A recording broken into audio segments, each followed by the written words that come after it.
Hello, hello, hello. My name is Sound a Sheep, and I am only 2 minutes late today, which is pretty good timing, if you ask me. So don't even worry about it. We're chilling. What's up? What's up? What's good? What's crack-a-lackin', one might even say. Woo! Just got out the shower. Still a little steamy, I'm not gonna lie. It's also hot.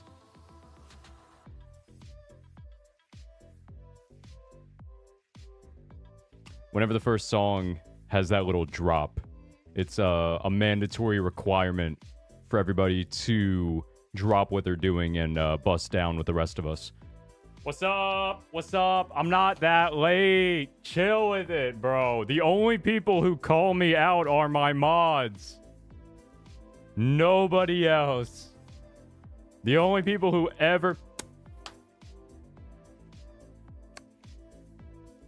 You're late. I'm like, thanks, Mom. I love you guys. Love you guys. Don't worry about it. Keep me on track, or at least trying your best. What's up? What's up, guys? What's up? What's up, Francis? Good to see y'all. Good to see y'all. What's going on? Today's chore that made me late by only 2 minutes. Bro, not even my bosses at my job. Not even my bosses at my job that I work to actually live. My main gig. They don't even care if I'm 2 minutes late. They don't even usually care if I'm like 5 minutes late. They're like, oh yeah, what's up, Rye? In case you guys didn't know, my real name is Ryan, not Sheep or Shepherd. But my moderators, who I love, let me reiterate, I love oh so much and oh so dearly, are like the strictest bosses, I think, with the time clock, I think I've ever had in my entire life. You guys are the best. You guys are the best for keeping me in check. I'm looking over to the side right now because I'm just looking at chat on my second monitor, just looking at their names with those stupid little blue wrenches next to them, regretting every choice I've ever made in specifically in selecting my moderators, I should say, regretting those specific choices, maybe. Love you guys. Do you have super chat and donations set up? I should. I don't think anybody has super chatted or donated yet, so we haven't actually gotten to experience either. But both of them should be on. I know when we had channel members join a few weeks ago during the first stream, I got notifications, so we should be good. Those should come up. Let me check something. Live chat, all messages are visible. Okay. Yeah, we should be good.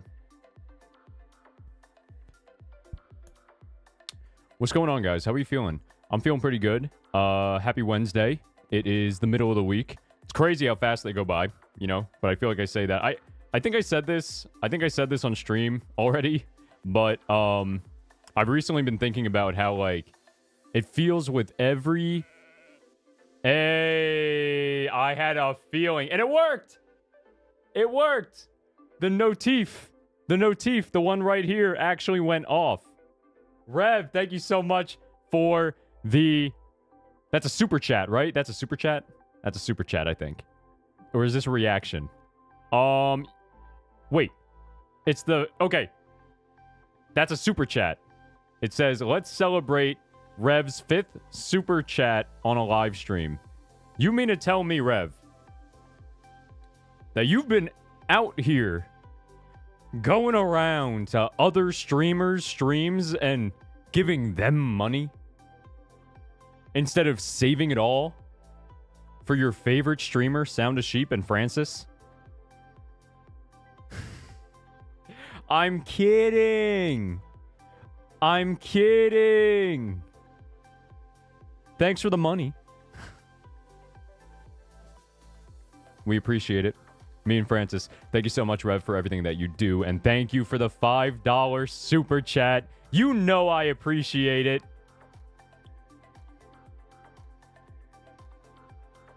It's been a while since I've had to accept a donation or a tip or a super chat or anything like that. I'm still not good at it. That was one of the hardest things for me when I pre-time skip.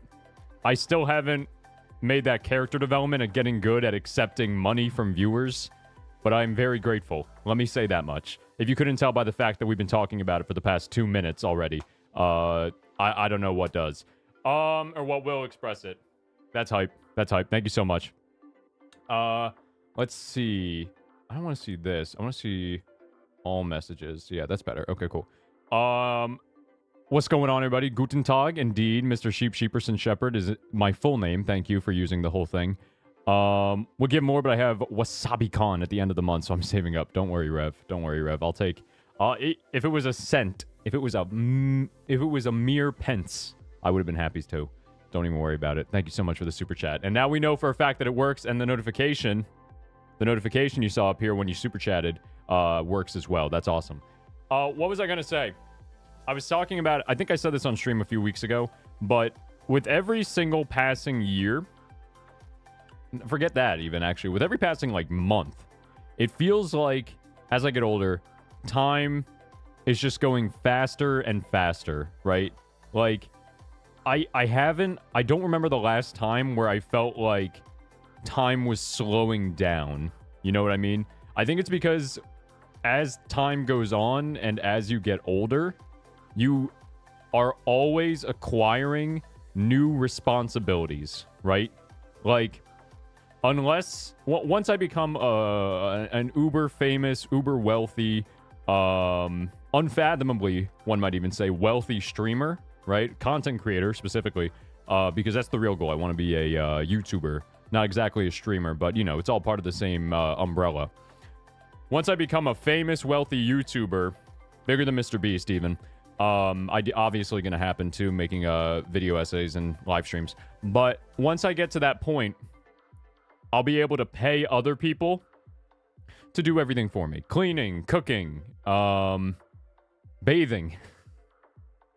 and when I'm at that point, maybe my responsibilities will start to dwindle, right? I'll have less to do, less on my plate.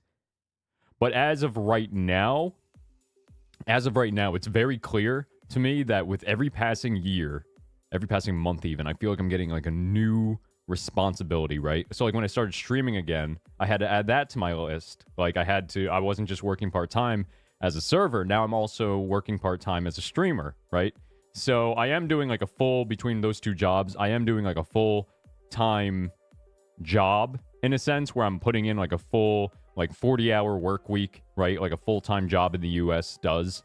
Not making the full-time salary with the full-time benefits yet. Maybe one day. But for right now, we're chilling with it. But yeah, it feels like every new responsibility, it just means that like time is going faster. Like today's chore, the chore au jour, one might say, or the chore du jour, I'll say, was cooking. I just finished. I can still smell it from the kitchen. I was making a meatloaf. I made a turkey meatloaf. I made cinnamon buns, and I cooked up some chicken as well. Because I am, and what's the word I'm looking for? I am a bodybuilder who is never satisfied with their appearance, which just means I am a standard bodybuilder. That just makes me the average bodybuilder, I'd say. So, of course, I gotta have my protein, I gotta get my chicken. But I make a mean chicken. No dry, lifeless chicken up in this household. We are only eating the juiciest, most delectable cuts of chicken. And other meats, occasionally, but mostly chicken, because white meat is probably one of the healthier ones than red meat. Let's see. Sheep will buy a propeller hat and an oversized rainbow lollipop to obtain true happiness. I never know what to expect from Roland's messages. Sometimes. This might be like a deep cut reference that I'm just not picking up on, but I'm not exactly sure. I'm not exactly sure why that equates to happiness, but that sounds more like I'm like role-playing childhood, where I'm like, I take like the Peter Pan pills. I'm like, I'm never gonna grow up. Look at me with my giant lollipop and rainbow propeller hat. Put me on a tricycle too while I'm at it. That's like a photo album. Or not a photo album. That's like a music album cover. Oh my gosh, guys, the summer sale. The Steam summer sale is let me try that again. The Steam summer sale is still going on, folks. It's still on. I think there's like one more day before it ends. I think today's the 10th. Today's the 10th. Tomorrow is the last day of the Steam summer sale, and I still have to buy a game. I bought, guys, it's hype. I actually did buy, to take advantage of the Steam summer sale. I did buy, like 3 new games that I plan on streaming after Instars in Time. We'll get to all of them eventually, but I did want to pre-purchase them, right? Because they were on sale. But that also means I'm kind of like locked in, I realized. Like, I basically locked myself in to playing all of these games eventually. I mean, maybe not, I don't have to stream them, but at the same time, I've already spent like $60 in the past week on stream games, let alone personal games to play off stream. So I'm kind of locked into those purchases. All right.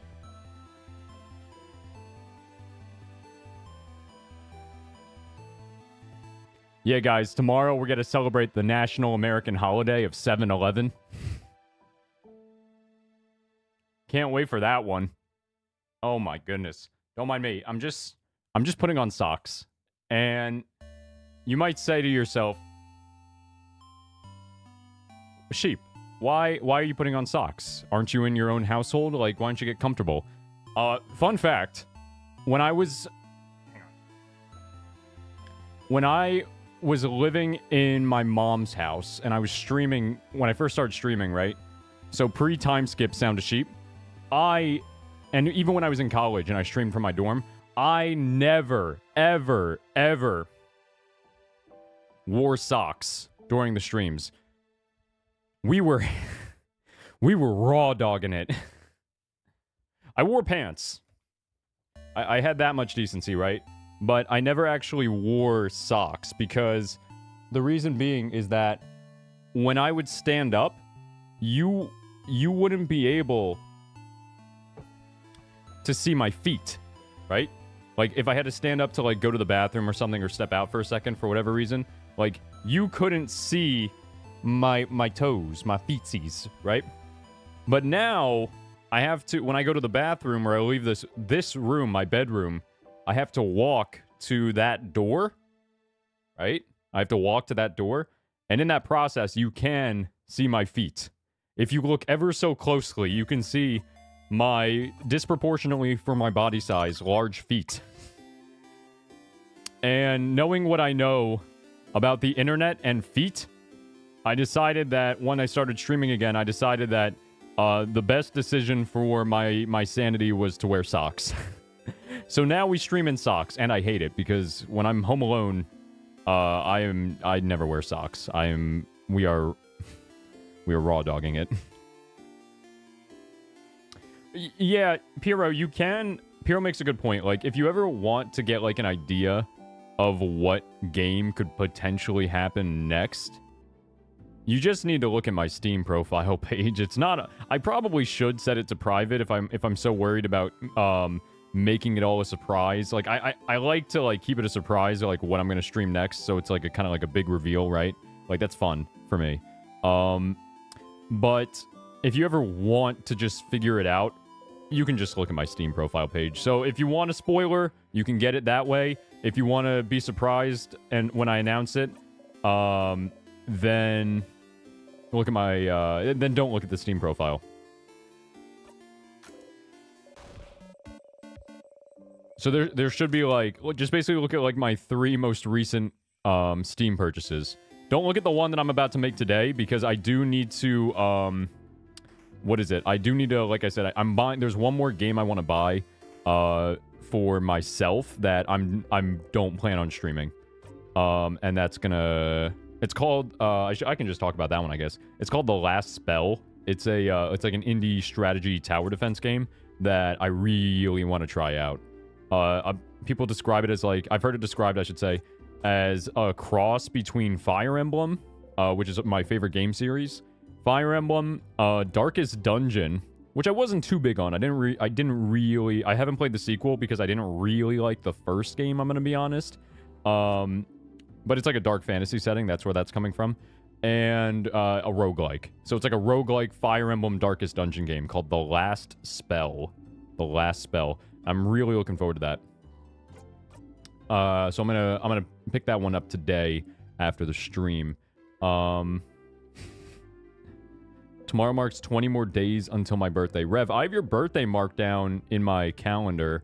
I try my best to keep track of everybody involved in my life. I try to keep track of everybody's birthdays. And that includes, of course, my wonderful and talented moderators. You got any big special plans for the B-Day, Rev, if you feel like talking about it? Question mark? Any big cake plans? Like food? Like, that's like the best part of a birthday is birthday cake. Yeah, I put on my socks before stream to make sure that the biohazard is contained. Yeah, no, the real reason I'm putting on the socks is so you don't see my horribly discolored and disgusting toenails. That's the real secret. I actually just have the grossest feet in the world. No free hooves is crazy. Striped thigh highs at least. Yeah, how about I replace my the image of my feet with the image of me wearing like thigh-high, skin-tight stockings. What a great idea. From my moderator, Piro. He's absolutely full of them. He's full of something, that's for sure.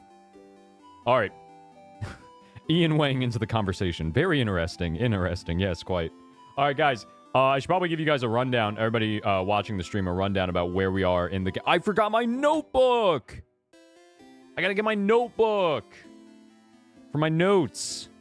Not for these notes. I have the the flashcard. This flashcard lives on my desk until we finish the game. It's my my to-do list for things that we have to play or we have to do in the game, obviously. I'm talking about my notebook for my notes on the game so I can make the essay. All right. I should probably grab that because we're about to do Isabeau's scene. That's what I was going to say. Good transition. We are pretty far into the game. If this is your first live stream watching me play, we're pretty far into the game. We're in Act 3, right? It's a time loop RPG called Instars in Time. We're trying to break the loop. We're trying to figure out who caused the loop. We're crossing off names off the list. We know who didn't do it, right? We know who didn't put us in the loop. But we still haven't found out who started the loop. And that brings me to today's stream and the title of today's stream. Today, over the next 3 hours, we're going to try and uncover the truth about who put us in the loop. And maybe how do we get out of the loop? And why are we in the loop? But the thing we're focused on first is figuring out more about how the loop started. What caused the loop? How do you create a time loop, right? And to do that, we need to find out more about this thing in the game called Timecraft. Not Minecraft. Timecraft. But Minecraft in the game will be cool too. I love Minecraft. Timecraft, right? We're gonna look in the libraries and read the books and analyze and figure this out. What exactly is Timecraft? How does it work? And how can we use it to break the loop, hopefully, right? We're gonna learn the truth. We're gonna learn. Okay? That's where we're at in the game. And of course, we're also going to do like side quest stuff too. And the first thing we're actually going to do right now, we're going to get some one-on-one time. One-on-one time with a very charming man named Isabeau, a member of our party. We've been waiting a long time for this. But let's see what happens when we see if Isabeau would like some help. Hey, I finished helping everyone out. You did? You did! Huh. I saw you run around with everyone today, which made me very jealous. So I'm glad I get to spend time with you. Are you ready now? we'll probably have to go to the clock tower immediately after we're done. So I don't think you'll have time to do anything in the village after. Oh, okay. Hang on. No, I'm not ready. I gotta go talk to Loop. No. Give me a second. Sure, Sif. I'll see you later. Okay. Let me know if you need anything, okay? Yeah. I will. We actually do need you. But even after all that hyping up, I need to go do something else first. We need to talk to Loop. At the end of the last stream, we started to learn some new information about the world. And I want to talk to Loop. I want to see if they have any input on the things we just learned about at the end of last stream. Foot so gross, call it elephant's foot.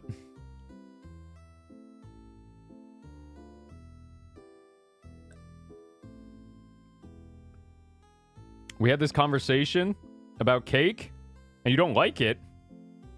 All right, well, I don't think I like you as my moderator then. I'm playing. I'm joking. Chill. Birthday's a couple days after Colin, so I don't think I'll be up to doing anything crazy. Cray. Yeah, just casually, going on a week-long vacation to the Bahamas. Nothing crazy. Casual rev weekend.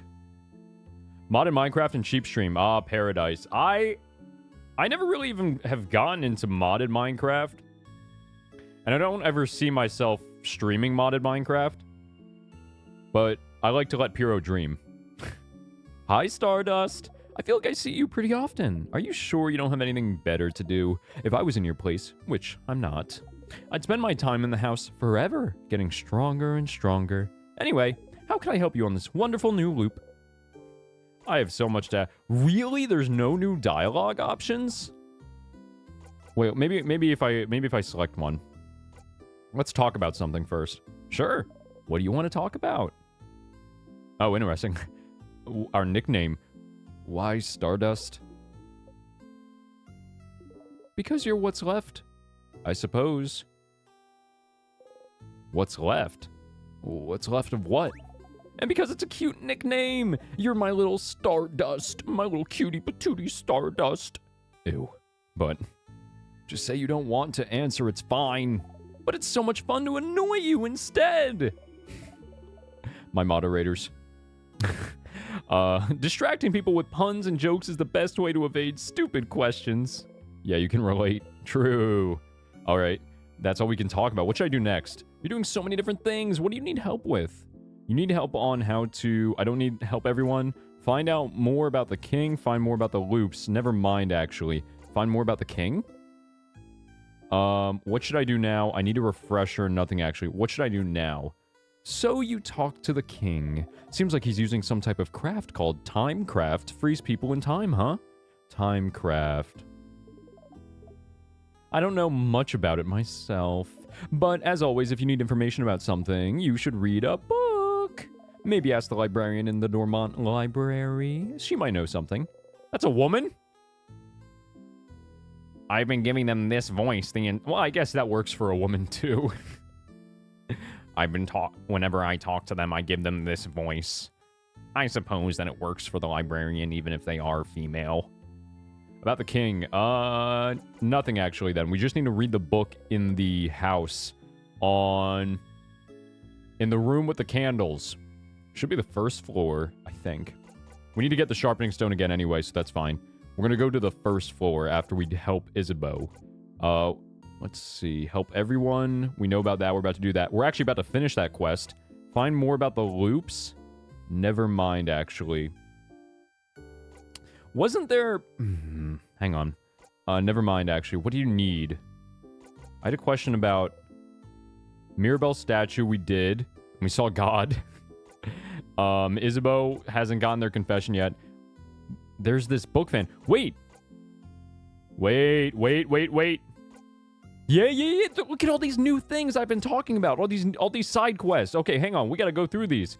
Yeah. So first, this is the Cursing of Chateau Castle side quest. What's up with this? There's this book fan. That's a man? I thought that was a woman. I'm just getting everybody's gender mixed. That man living in the house full of books. He seems to be really into that book series your housemaiden likes. The Cursing of Chateau Castle, right? I know it all too well, Stardust, trust me. Didn't the last issue come out right as the King's Curse started freezing Bogard in time? It might be hard to find. If you find any issues, you should remember the issue number and tell him. Maybe you might end up finding the very last one. This side quest is literally like the biggest pain in the butt. Like, Odil's fetch quest was easier than the Cursing of Chateau Castle book one has been. Mira has a fan. And you gave that fan's gift to your housemaiden. That was sweet. That was nice. Makes my heart grow warm. You got a pretty bow for your housemaiden, too. It's too bad you shouldn't give that gift to your housemaiden. What? It's too bad you shouldn't give that gift to your housemaiden again. Can't give... Oh, okay. Can't give her something she already owns, huh? And that's the end of this quest. Good job, Stardust. I really thought that was going to be the Bonnie side quest. Like, I thought there was going to be some overlap. Bonnie was curious, or Bonnie's scared of a book. They were, weren't they? A book with a scary figurine on it. They acted very defensive when they saw you noticed. But who cares? Is it that important to find out? Something about it worries you. Since Bonnie takes the book away before you can read it, you wonder if you could find that book elsewhere. But where? Where?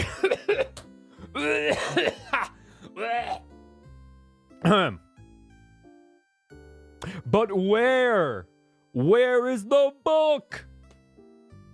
I think even though you finish the side quest, you can still ask about it for more dialogue. I think that's a cool touch. I think that's a cool touch that you can still talk to Loop about the side quest that you finished. But it's also, I do also appreciate that they are confirming when a side quest is finished. And the last new dialogue option, right? The sadnesses are different. I noticed this during the stream yesterday. I've noticed. They don't always appear at the floor where they should be, right? This didn't happen before I beat the king.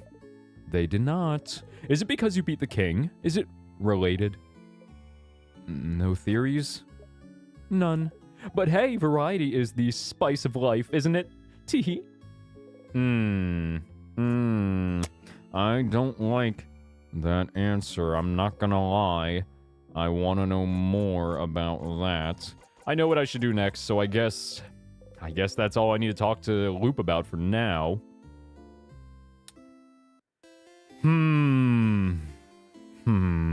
Okay. I think I have theories about where the last issue of Chateau Castle is. I'm pretty sure... I kind of want to just finish that side quest now.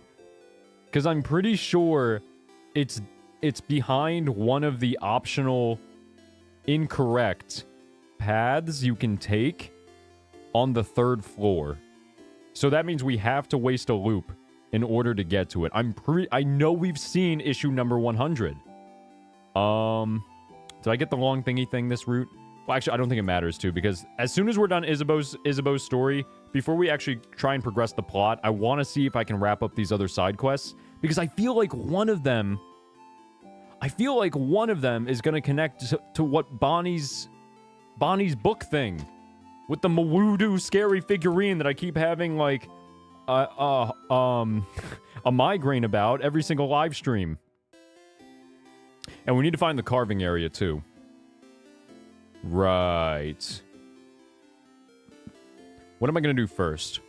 Well, we're going to do Isabeau's story right now. Character building. Character development. And then, you know what? The Chateau Castle thing is driving me nuts. I need to wrap that quest. We're going to do that after this. And then we'll, I guess, try and progress the actual story. So, a little bit of filler content for you first. Alright, I finished helping everyone out. Okay, well, follow me, Sif. Alright, here we go. You follow Isabeau around for a while, going through Dormont, then the forest, until... This is all new, obviously, by the way. We're about to learn more about Isabeau. A field? There's nothing around. What could he possibly need? So, what do you need me to do? Huh? Oh, lay down with me? You lay down. And then... And then... Look up. You look up. Ooh. Ooh.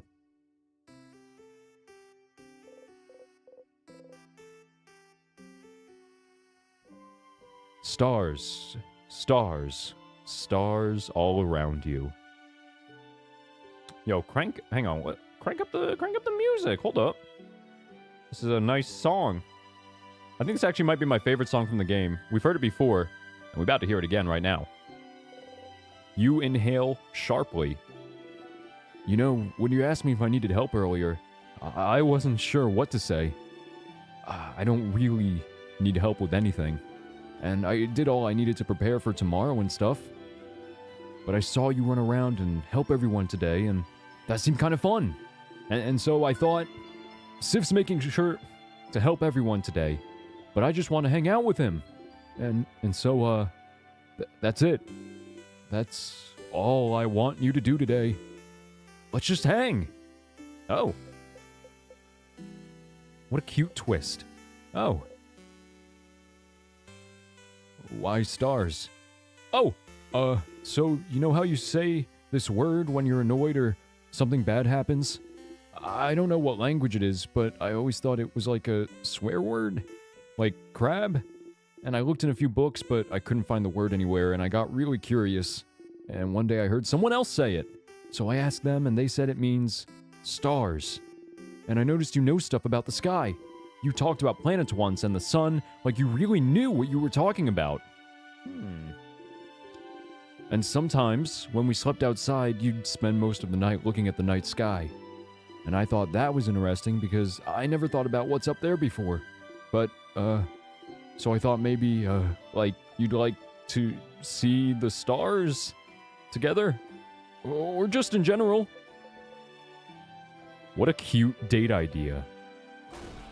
Oh no, was I wrong? Was it really more of an actual swear word like crab where you don't actually like stars and stars are bad and gross? Did I step in it? Did I mess up? Siffrin giving the silent treatment, just giving Isabeau absolute anxiety. No, you didn't step in it. Oh, phew. I got scared. Anyway, I've heard some people can see stuff in the stars sometimes. Like, pictures. They're called... something. Constellations. Constellations! Yes, that! Do you know some? You look up at the stars. You don't recognize any of them. No, I don't know any. Huh. You're saying I didn't step in it, but... Sif.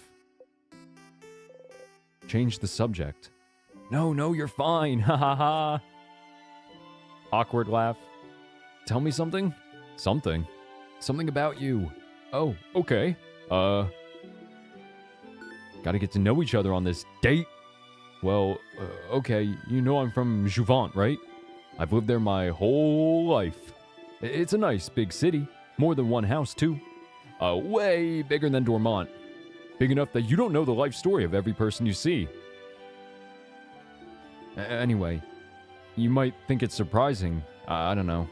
But when I was Bonnie's age, I was like the smartest smarty pants around. Ooh, that is actually surprising. Not like slightly smart or anything, but like the nerdiest kid you can imagine. Huh. You have trouble imagining Isabeau as anything other than the boisterous man he is. Like, really, imagine it. Big glasses, super neat braids, always knows the answer to any question the teacher has. Always getting perfect grades. Always too shy and focused on grades to even know how to make a friend in the playground. That was me. And, I didn't really like myself. 'Cause, like, I was smart, but I really hated being shy. Being alone. Not even able to ask a classmate for a pen because I was so paralyzed by fear. And I was ready to spend the rest of my life like this. But one day, after years of living like this, I looked at myself and the way I was, the way I existed in this world. I looked at that kid in the mirror and I thought, is this it? Is this really who I want to be? Couldn't I just be someone else? Someone that could make friends, someone people could love, someone I could love, someone I wouldn't feel ashamed of being? Couldn't I just change? And that's one of the things people do, and that's one of the things people go to houses for, you know? To learn things, to train, to do bodycraft on yourself, to change. And you can stay for a bit and come back changed and no one would say a thing. They just accept the new person you've become. So I went to one of Jouvant's houses and threw myself into it, trying to be the coolest, strongest, most dependable person around. Lifting weights, training my voice to be deeper, louder, crafting my own body to be cooler, stronger, looking at myself in the mirror every morning and yelling, "I'm the coolest!"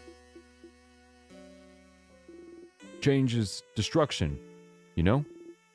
To bring about change, you need to know you might hurt people. Might hurt yourself even.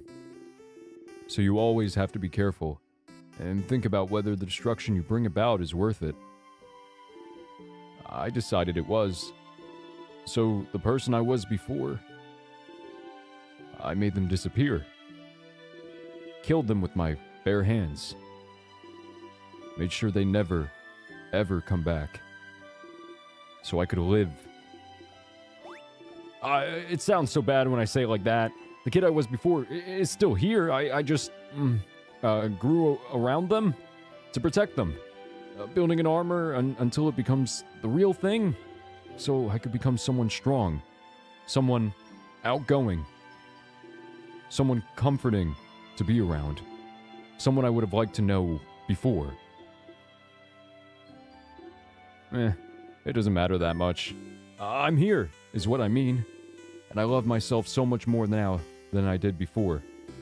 But even the person I'm now is a work in progress. I want to change still. I became a big and strong and dependable, happy-go-lucky dude because that's who I needed to be. But lately, I've been feeling like I need to let down the airhead facade a bit.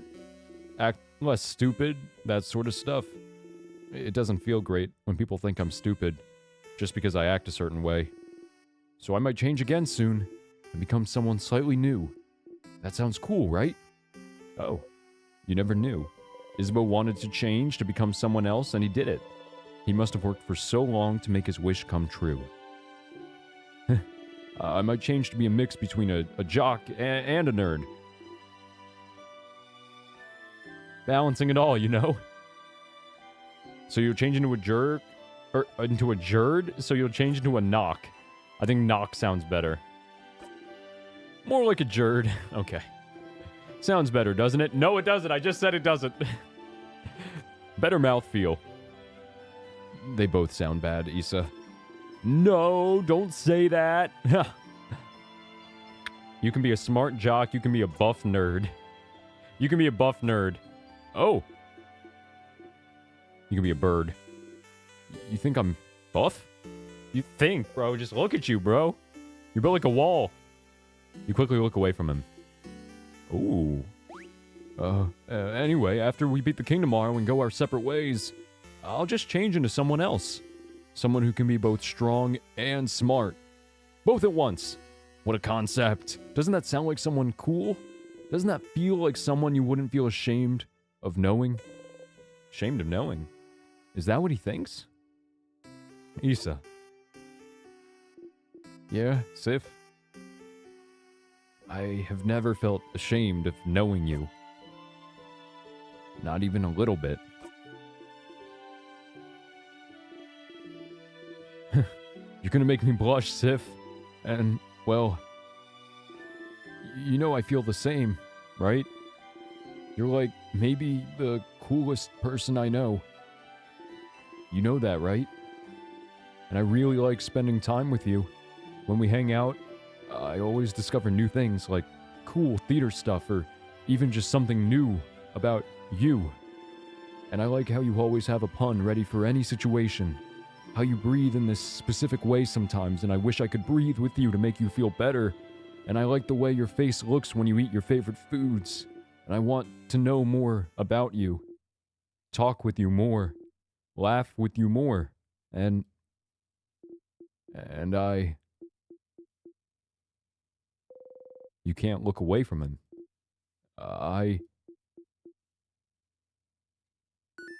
Whoa, is that a shooting star? Hey, look up! Isn't it cool? You look away from him and look up at the starry sky. There's no shooting star, but you don't mind.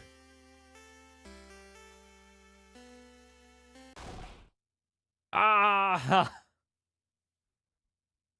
Who else but Bonnie? See, I told you they'd be here. Yo, picnic! You heard Issa mumble to himself about it earlier, more like. Hi, Siffrin. Hi, Isabeau. We figured you'd be here. Can we join you? Everyone is here! Good to see you, everyone. Such a beautiful night. Was it your idea to come here, Isabeau? It was. Under the stars, huh? How romantic. Very well done, Isabeau. What?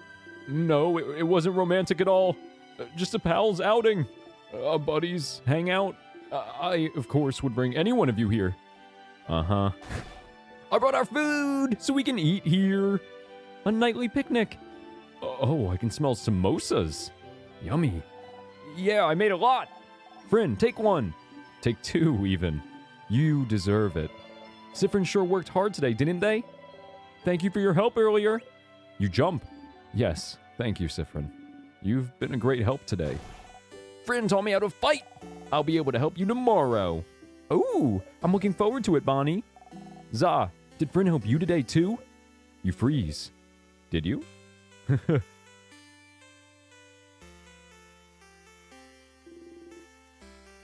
Of course Sif helped me today. Isabeau is looking at you, smiling brightly. Thank you for spending time with me, Sif. Oh. You hide your face beneath the rim of your hat.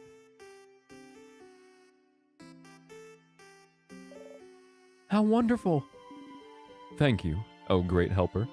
Here, have another samosa. And have some pâté and bread. I'm sure you want some tea, too. And here's some of my curry. Your plate is overflowing. You see everything on your plate sway back and forth. You eat as much as possible before everything falls down. Oh! You burp. Ew! Ha ha ha ha! Nice reflexes, Siffrin. Everyone starts laughing happily. You laugh, too. You're surrounded by your allies. Your heart lifts. You love them. You're glad you got to spend time with them. You're glad you know them better. You're glad. Friend, you okay? Want more snacks? You smile. Yes, please. Then eat! Eat as much as you want! You all ate and laughed under the stars. Tomorrow, once again, you'll go into the house and fight the king. But today, you're happy.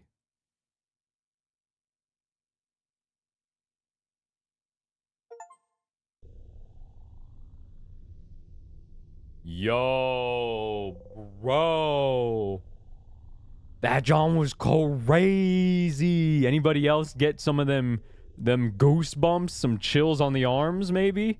Oh my gosh, bro. I got chills like at so many different points just then. When it looked like Isabeau was about to do the confession, when like the party rocked up, and Siffrin just now was like, hey, like, I love these people. And like I wish Siffrin had said it out loud, obviously, but you know, still, it's good to know that that's how they truly feel and all that. If it wasn't obvious already. And bro, like what Isabeau was talking about too, about his backstory, right? About how like I do like, by the way, this is something I want to point out, that the game has implied that Isabeau is trans without ever actually like having like the whole conversation about like, oh yeah, like when you were a woman, you know what I mean? Like but like one of the subtle hints that like got dropped was or at least I'm assuming that was the point, was when Isabeau was talking about how they used to be like a nerd and they used to be super smart and they used to always have their hair in braids, right? Implying that their hair was long enough to be braided. Implying that, you know, maybe, you know, they changed, and obviously they also say that they changed later on and became like a muscular man, right? Like, you know? And so I don't think there's ever, correct me if I'm wrong, but I don't think there's ever really been a line in the game so far, a line of dialogue where anybody has directly, or Isabeau has directly said, I used to be a girl. But it's just very implied that Isabeau is trans, right? Which might be something that actually comes up in the video essay at some point. Maybe not like the focus, but I'm sure when I talk about Isabeau, when I do that, when I focus on Isabeau for a little bit, because I want to give each of the characters their own spotlight, right? Because they all do represent different things. I'll touch on like Isabeau being trans, but I don't want to make that like the it won't be like the focal point of their like character, because obviously Isabeau goes deeper than just that. Welcome back, Roland. I don't know. I saw your BRB message. I don't know if you missed. I know you missed some stuff, so you missed some feels. I'm not gonna lie. Anybody who's just joining us now, woo. I recommend rewatching the last like 10 minutes of stream at some point, and getting them feels with the rest of us. My goodness. That one was crazy. And the confession, bro. When the confession, obviously, I knew I didn't get too hopeful because I knew somebody or something was going to interrupt the confession, obviously. They're saving that for like the very, very end of the game. But it still felt bad when Bonnie starts cracking up and is like, bah, ha, ha, I knew they'd be over here, ha, ha, ha. But that was so cute, though. Everybody rolled up for the picnic. Ivory Wizard. Based on the PFP, I'm assuming you know the full game. We just got the scene. We just got the scene with Isabeau.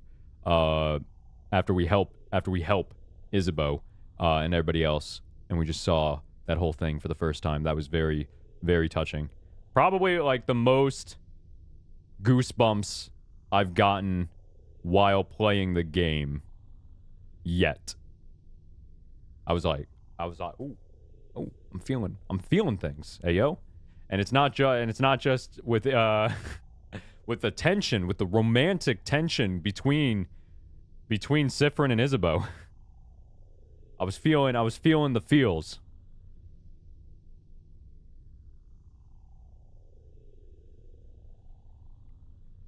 Yeah, if you missed any of that, that was some, might I say, quality content. I'm just saying. Whew. Oh my gosh. All right.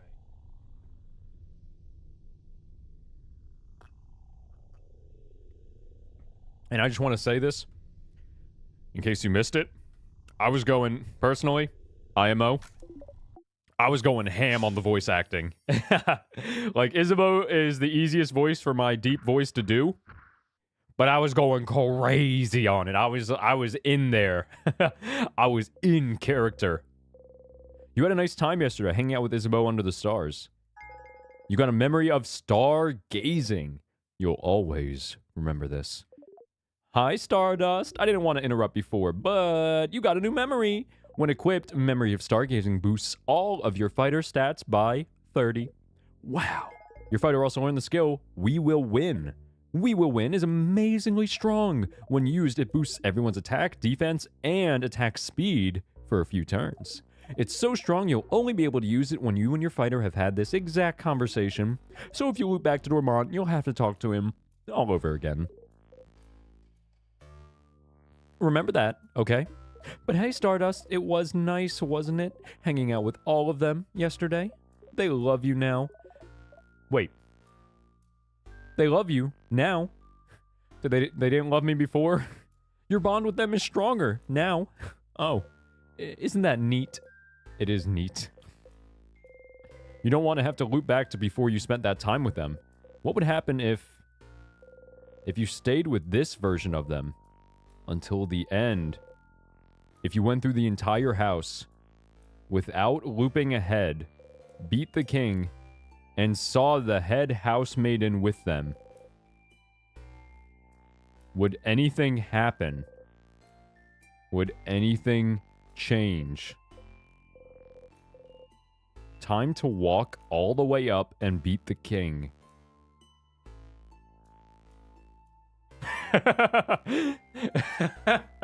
That's so funny. I'm not even joking. The split second just now when I finished that dialogue and I turned my head to read chat, the immediate second I looked at the chat, a new message comes through, and it's Ivory Wizard's message below. You should do that. I'll take it as a sign then that maybe this loop we won't worry too much about my index card worth of groceries and side quests, but instead maybe we'll do another full run through the house and see what happens instead of looping back and finishing these side quests. But there is other stuff we can do as we go through the house. I mean, the only two side quests we actually have left to do after that are Bonnie and the book, like with the Mawudu screaming figurine, the book that they're scared of, and finding the last issue of Chateau Castle, which if we're gonna go through the whole house, I am pretty positive we won't find on this loop. I have a feeling that this is not going to be the last loop, but since the game and my chat are heavily implying that that we should go through the whole house without looping right now, that we're going to do that. I forget what I was about to say. Oh. They're going to sell a Loop plushie on Makeshift starting September 1st. I feel like I know that the Yeti has Instars and Time merch. So they're doing merch on Makeshift now too.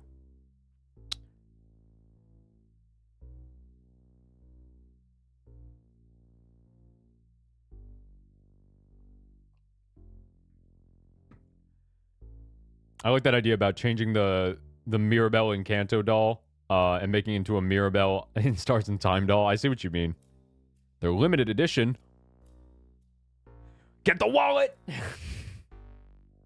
A limited Siffrin plush a while back. Oh, man. Yeah, I was looking for that when I was looking at the merch store. I'm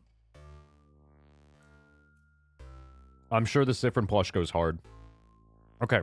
This is new, actually, already. This is already new. So, yeah, I think there's a good reason for us to go through the house entirely again. That stupid sadness again. Stand still like usual or attack. Well, let's do something different. Attack. A sadness, huh? The house must be crawling with them.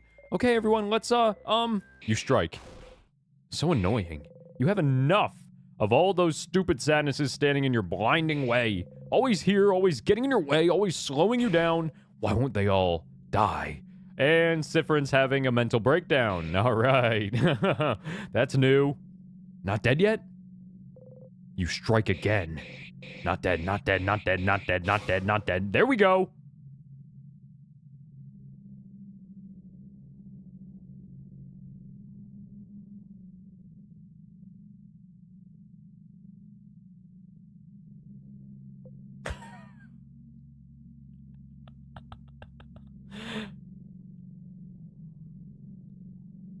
I got it.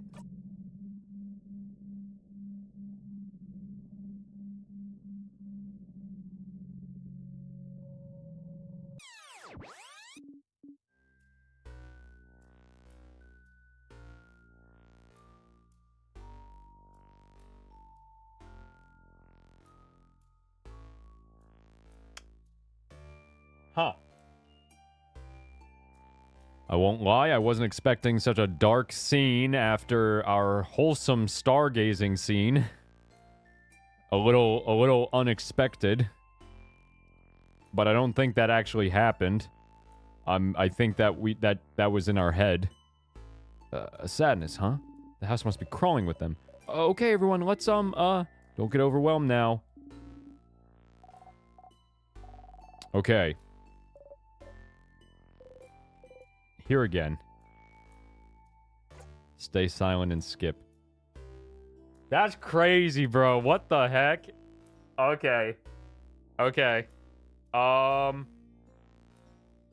assuming that that was obviously that little cutscene that just happened just now was it plays, I'm assuming, after you first unlock or after you first do the stargazing scene that we just did, because I mean that's so crazy. It's like I don't expect Siffrin to have such like a mental breakdown internally, obviously, after such like a fun and like, you know, like scene together. I guess Siffrin at the same time was also saying, just before this, was also thinking to themselves like, I you know, I wonder what would happen like after such a nice scene. I just want to like, you know, keep moving on, basically. I'm wondering if I'm getting the feeling that nothing is going to change,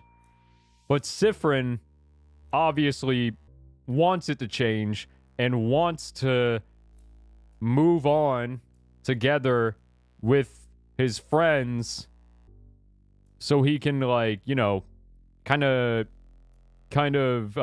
solidify, right? Like, this timeline where he just had a nice night with his friends. They got closer to each other, like they bonded, like Stardust or like Loop was saying, right? He wants to lock that in, right? So now the idea that he might loop again and lose that memory with his friends, or I should say his friends will lose that memory, but he'll still have it, is like weighing on him. He's like, I do not want that to happen. I do not want them to lose that memory, right? Because it'll never happen the same way again, because Siffrin's already experienced it. And he wants to lock that in. That is understandable. That's crazy. This interaction. I've seen you in the comments of almost every video. How do you do it? Oh, true. You just use Timecraft to comment faster. True. Did the loop counter go up already? I mean, maybe. So did that actually happen? I'm wondering, because I'm pretty sure we were on loop 26 before that just happened. I need to check now, actually. Let's stay silent and skip now that we have done some theorizing. I want to keep moving forward. I want to see what happens. Also, can Bonnie fight? No, Bonnie cannot fight. Okay. That is a shame. That is a shame. You managed to beat the king earlier. You feel stronger. You gained a lot of experience. Siffrin is now level 64. Okay. What's this? Don't kill it in one strike or they'll notice. Your attack lowered. I knew it. I knew it. I've always been like theorizing since like the start of the game when we first learned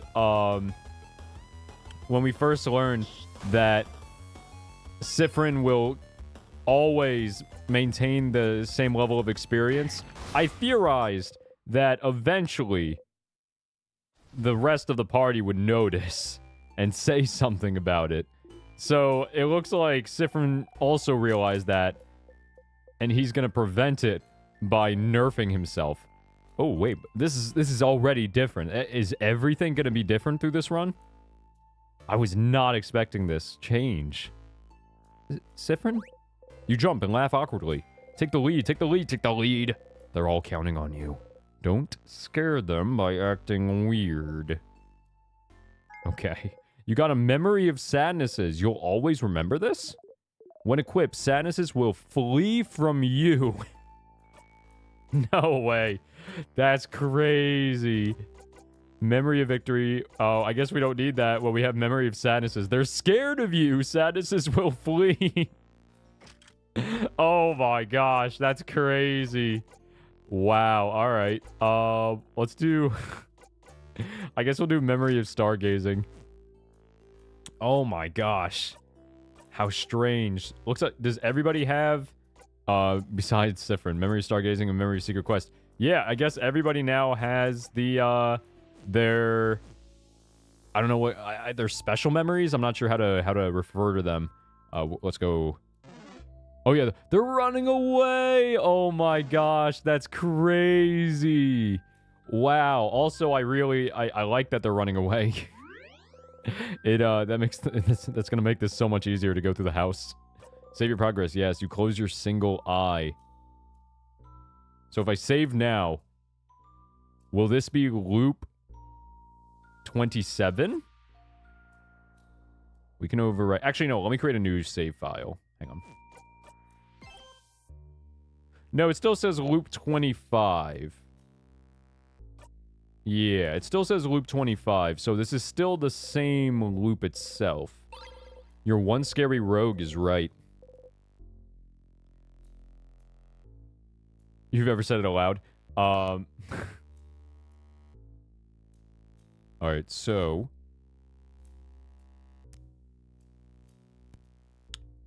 Sorry, don't mind the microphone sound effects. No time. What was I gonna say? Gems alive out loud is so funny. The Odile disease is crazy. Yeah, it looks like the loop counter did not go up. Because we were on loop 25 before, and we're still on loop 25 now. All right. I mean, I don't even know if I need all of the tonics this run if the sadnesses are afraid of us. I wonder what about the floor bosses? What about the Starcrest sadnesses? Are these ones going to be afraid of us as well? Or do they maybe not count? We'll find out. Is there anything else I need? Okay, so we also want to look for, as we go through the house, we do want to look for the Timecraft book. Oh, that would have been bad if I got squished on that one. Just remember this room, it's, yes, press the switch. Bonnie almost died. You start walking away. Let's go, everyone. Okay, that's pretty cool. Let's go, everyone. Don't worry about it. All right. Fear me, sadnesses, for I have become death. Siffrin, the Destructor. Let me find salty broths. Give it to Bonnie. It was here? It was here? Oh my gosh. No. Oh my gosh, I did the Stylish Lady side quest that whole time just because I wanted to find this book, and it was here all along. One of them is a very striking cover of a Mawudu clay figurine with large sunken eyes and a screaming mouth. Wait, isn't this the book Bonnie was looking at on the 3rd floor? They were very defensive about it. You look at the back. Life to ashes. Death rituals from around the world. What? Why would Bonnie look at this? All right. We found the book. I actually haven't ever hit quit instead of start again. That's actually really interesting to know and gives you a cool interaction. I might try that. Assuming this isn't a prank, I might try that on the next loop, just to actually check, because yeah, I haven't hit quit yet, I just assumed it would start, or it would just bring us to the title screen. You've not seen anyone else do this. Hit the quit button. I haven't. Yeah, I mean, I haven't hit it yet either. Might be the first one to discover this. I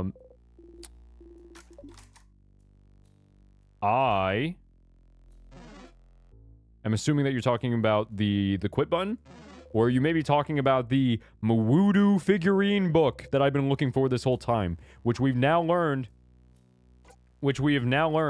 is a death rituals book.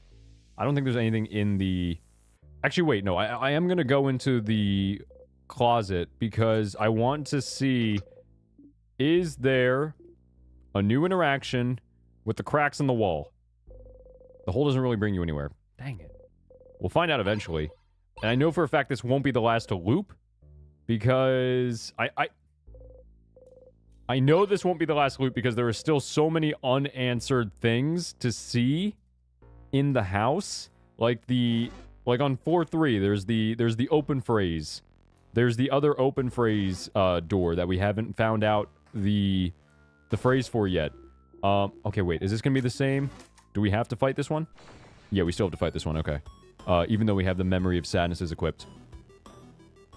We still have to, so what I was saying was that we need to, can I just like one-shot this guy? Might as well use this. Nostalgia attacks. Ooh, does nothing. Look at that. Let's see. I wish that Siffrin got like an ultimate ability, but I guess that doesn't matter when Siffrin's kind of like really, really, really powerful. We will win. Nice. I like that. I like that picture. And then we can just use like, I don't know. I forget what type this guy is. You think I would remember by now? It's paper. Yeah, the power of love, of course. And yeah, the attacks are definitely OP. But I'm glad because that makes this whole process much faster. You breathe in and out. 1100 experience received. And we get the star crest. Yep. All the same. Second verse, same as the first, and it's not the second verse. It's more like the 30th verse. Interesting. Yeah. I want to see what happens when you hit quit. Yeah. I always got kind of nervous when I was about to hit quit. Am I gonna bump my... If I bump my hip on this every single time, how do you not... You hit the counter back. Oh! Bad counter. Let's beat it up. Isabeau and Bonnie kick the counter too. You feel better. Nice. Kitchen closet. You open it. You found the egg key. Put it in your pocket. Shaped like an egg. No time. No time for puns, unfortunately. We got a house to explore. Quite. So, okay, what I was saying before, this is an important thought that I was going to finish. I know for a fact that this is not going to be the last loop because, like I was saying, there are so many, like, unanswered questions left in the house. I mean, it could just all be optional side content, but I'm pretty sure it's important. Like, we got to get the sharpening stone. I can't forget that. But, like, what happens, what happens when we have the key knife sharpened, and we can use it twice? Like, what is behind that? Okay, you ran into me, buddy. You ran into me. I'm just saying. That's not on me, that's on you. So, like, what happens when, what was I looking to say? What happens behind, like, when we sharpen the key knife twice, or we can use it twice? What happens, speaking of that, get the stone, those things have a name. It's a forge, and that's an anvil sif, and that stone is a sharpening stone, and that's just what we need. You pick it up, and you get the sharpening stone. You put the stone in your pocket. Great. So now we can sharpen the key knife. Once we find the room, we have to look for the room, the carving room again, and make sure that Siffrin remembers how to actually sharpen their knife, which they forgot how to do, strangely enough. But yeah, there's basically what I was just trying to say before was that, like, there's so many unanswered questions left in the house that I feel like this won't be the last loop, even if Siffrin wants it to be. And then when Siffrin realizes that they will never be able to relive that interaction under the stars with their friends again, Siffrin's gonna have a pretty big mental breakdown, is my prediction. And Loop is probably gonna have to be like, hey, yo, Stardust, you gotta pick yourself up, my guy. You gotta keep moving forward. You know how it is. You know what to do. Maybe. Oh, this is the room! Wait, this is the book! Speaking of know what to do, this is the Craftonomy book right here. I almost forgot we had to do that.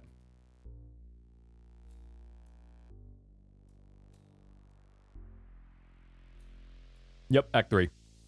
We are on Act 3 at the moment. A Craftonomy book. So now we can learn more about Timecraft. This was one of our goals in the house. Oh, is this a craftology book? Pearson Craft, Creative Craft. Where's the Protecting Craft chap?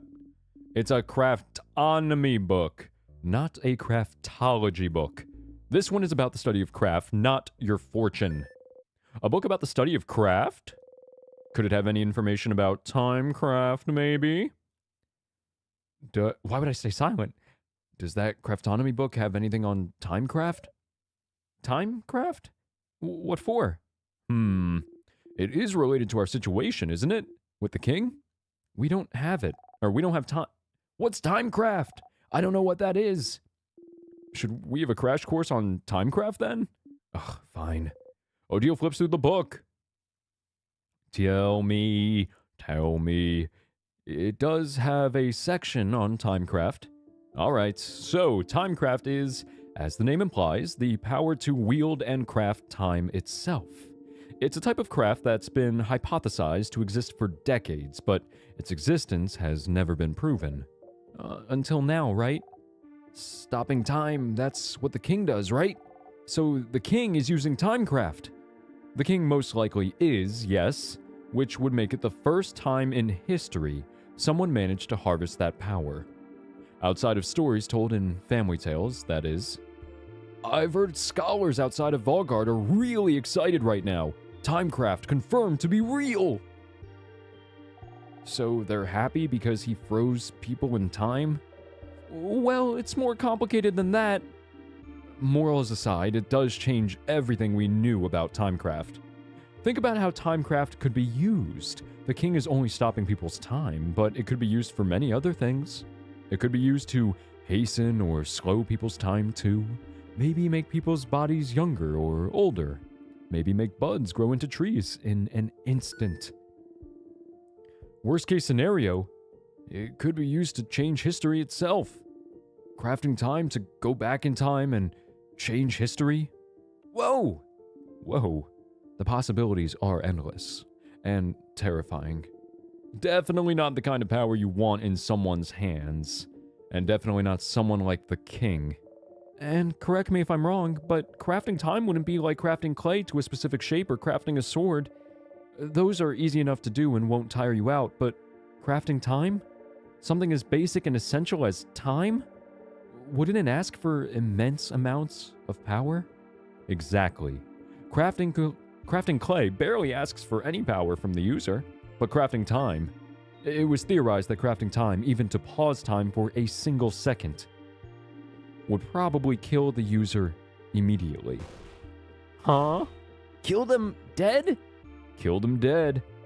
And yet, the king is still alive. So it raises the question, what gave him enough power to use Timecraft without dying? And how did he learn how to use it? Good questions, Isabeau. You have pretty smart insights sometimes.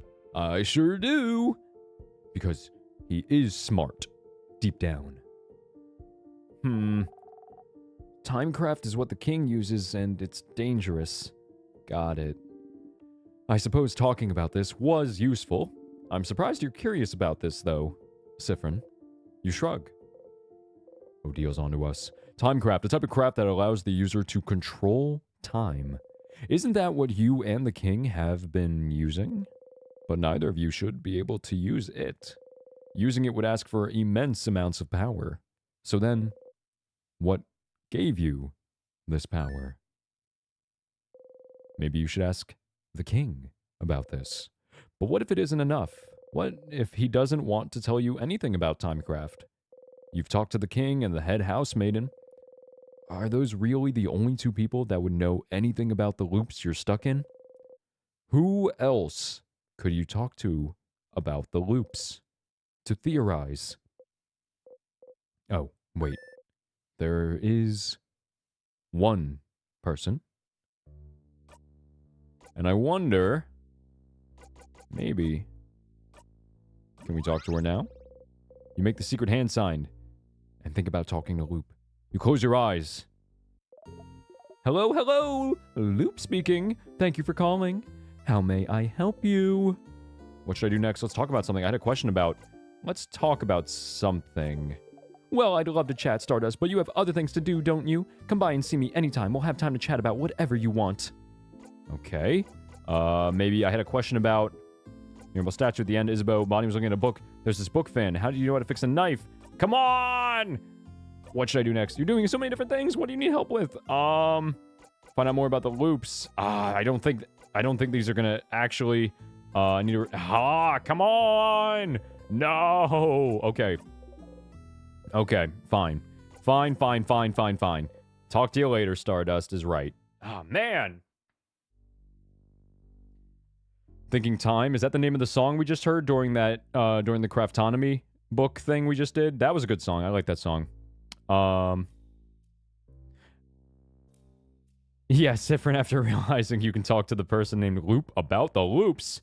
Gotta go, sorry. Have a great rest of your stream. Thanks, Ivory. I appreciate it. I hope you enjoyed while you were here. Is it true that whenever the loop sound plays, the counter goes up? I'm actually curious about that, too. The world may never know. So... Very interesting. Very interesting. I mean, we could... I mean, obviously that dialogue was implying that we need to talk to Loop again. I am also curious about talking to the Change God again, which we may as well do. We may as well do during this run. Simply because I am curious if Sifrin will try to talk to them. Or if it'll even happen again. I wonder if the Change God, because the Change God knows about the loops. I'm wondering if the Change God is going to be like, nah, sorry, Sif, you already got your scene with me. You can figure it out from here.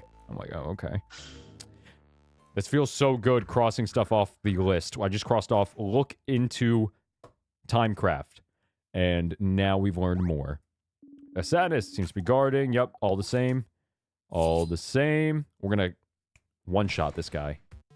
We're gonna hit this RPG with a different RPG. We're gonna one-shot this boss. Big ball head. Wait, something's happening. I know. It's paper. Good.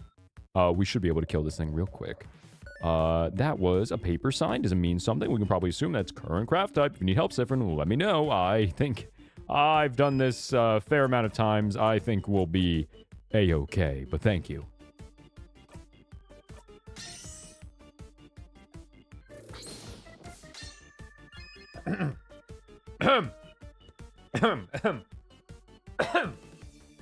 Excusez-moi. Water went down the wrong pipe. Okay. Let's do... That was the wrong attack. We will win. There we go. Oh, Hizbo looking like an absolute Chad of a unit. But what else is new? Alright, scissors. Hit him with the skizzers. And then... Alright. Oh man, that water really messed me up. Bonnie's gonna hit the attack. Whacks the enemy really hard too, because of the new memory that we equipped after doing their scene. That is awesome. That one, Bonnie's actually hitting now, and two, doing a lot of damage while they're at it. All right. High chance of... Oh wait, no, you're not that type anymore. Yep. No, I forgot. Yep, you're scissors type. All right, Isabeau. Wait. Yeah, you're scissors type. Okay, smash. Isabeau hasn't. I can't say it. Never mind. I can't make the joke. I'm sorry. I'm sorry. My family-friendly content creator brain is preventing me from making the smash joke. All right. In a while, Rockadile, baby. Nice crit. Come on. Let's hit this. Isabeau. Kaboom! There we are. Rock monster. Yeah, Piro knows when. All right, I think the joke was kind of obvious too, but Piro knows what I was talking about. Definitely didn't make that joke a bunch on day one of the streams when I realized Isabeau's first attack is called Smash! Exclamation point. Are you still Yeah, we'll make him faster. You silly sheep. Yeah, you silly sheep. Adult-rated jokes are for adults, not for kids like me. All right, just slow him down. Can you really quickly just, change types, please? So I can actually hit you? Oh my gosh, come on. Just guard. Yeah, body. Oh no, I wanted you to hit them. Yeah. Here you go. I forgot. I completely forgot that was even a mechanic in the game. that when the enemy's health is like really low, Bonnie will occasionally just go in and deal the final blow of the fight. So that felt really good just now to see Bonnie actually go in for the kill. I completely forgot that they could even do that. I'm wondering... Wait. Okay, we can't skip. Okay, now we can skip. We gotta have some snacks.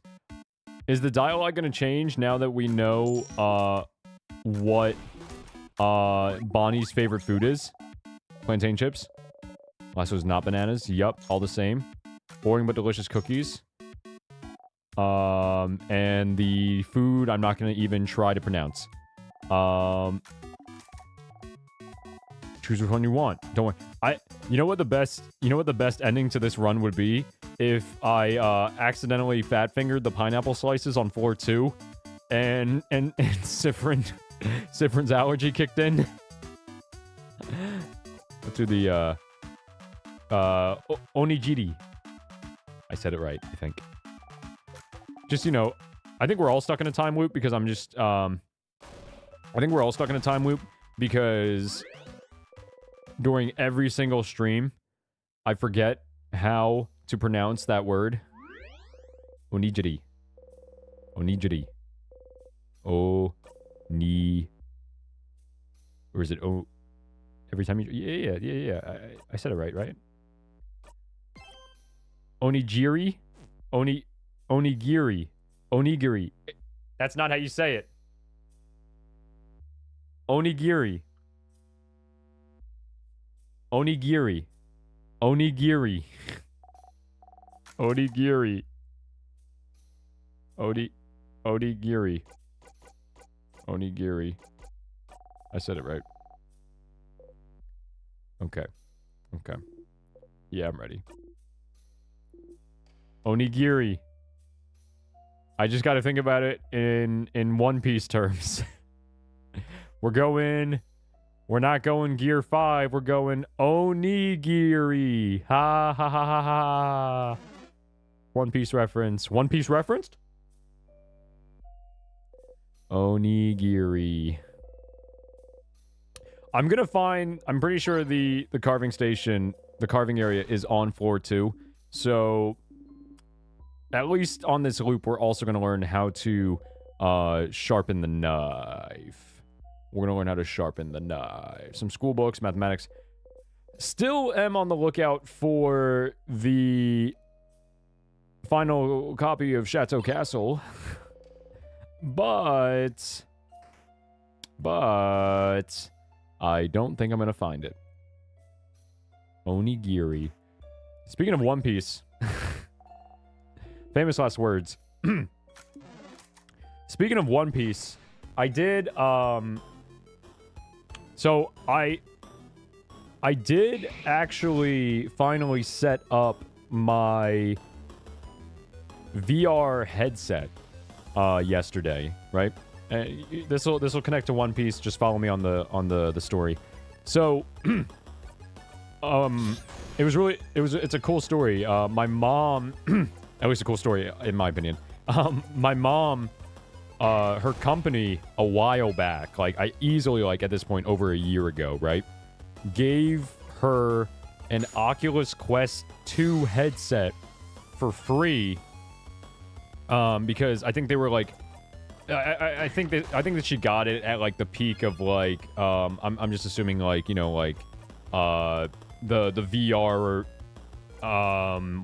like what's the word I'm looking for? Not the rush, but like the VR hype. You know what I mean? When VR was like, everybody was talking about VR, etc. It's like a few years ago, etc., etc. And they're like, this is the next big thing. You know, all that talk. Well, she gets it during the VR hype, right, from her company. But she never actually set it up. Like, she didn't need to. Like, they never, like, I think they said that they were planning on going, they were planning on using it for, like, work stuff, but, like, it never actually panned out. Or maybe it was just a gift from the company to her for working there. I don't remember exactly why she got the Quest, but either way, that's not important to the story. She gets the Oculus Quest, and she, like I was saying, she never actually set it up, right? She wasn't interested in using it personally, but she kept it around because her company gave it to her. She wasn't just going to, you know, throw it out or sell it or something like that. You know, or else the company will get mad at her, obviously, right? So she never opens it up, right? And she's actually right now, fast forward to recently, she's preparing to move into a new house, right? And so, you know, when you move, you try to like downsize, get rid of old stuff, old junk you don't want anymore. And she has the Oculus Quest 2 still in the box, still in the saran wrap, right? Never open, factory condition, like completely sealed up, right? And she goes to her company and she asks them like, hey, like I still haven't opened this. Do you want it back? And they said no. They said no, you can keep it. It's okay. So she then came to me because she wasn't going to use it, and she says, hey, do you want this? Like just last week when I went over to her house. Oh wait, this is new. Hang on. The story can wait. Once again, you can tell that people make sure to give you some space. Stealing yourself, you take a deep breath and brush against everyone softly. What a rush. Yeah, drop some hints. Let them know that you don't mind being touched. Siffy boy, come on. Let them know. Let them know. You don't mind. Teach them. So anyway. Let's see. I love that every character has a different nickname for each other. I think that's a cute touch as well. That definitely is a nice way to flesh out the characters and show how close they are by showing that they are, or by, you know, in the dialogue, having them all use different nicknames. It is a nice touch. So yeah, freebies. So my mom is like, hey, like, I'm not going to use this. Do you want it? I'm trying to get rid of it now. And I'm like, yeah, I'll take it. And so she gives me the Oculus Quest 2 that she's had. And I took some time yesterday afternoon before I streamed to set it up. I set up the Oculus Quest 2, and last night I did try it out before the stream started just for a second. I didn't really have too much time. I won't lie.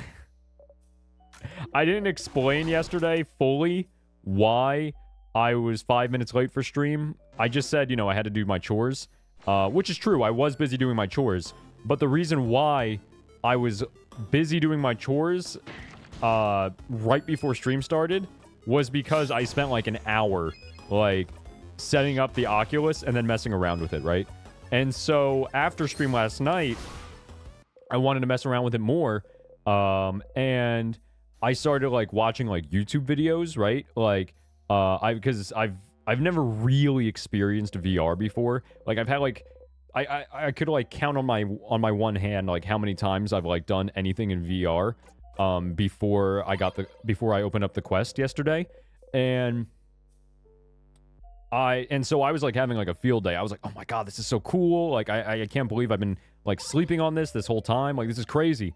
And I started watching like VR videos, like, you know, like VR roller coaster experience, VR Minecraft. I thought that was sick. Like that was something I've always wanted to experience, because you know how like there's those like YouTube video challenge Minecraft videos where people will try and like live in like virtual reality Minecraft for a while. I know that Ryan Trahan, he did one like years ago, right, where he like spent I forget how long it was, but he spent like a long time just playing VR Minecraft without taking off his headset. And so I was like, I've always wanted to like experience like virtual reality Minecraft, right? And so I watched like a few VR Minecraft videos, and I'm like, this is so cool, this is awesome. And then I had this idea because very interesting. Ooh, Odile onto us. Back to the game. Odile is onto us.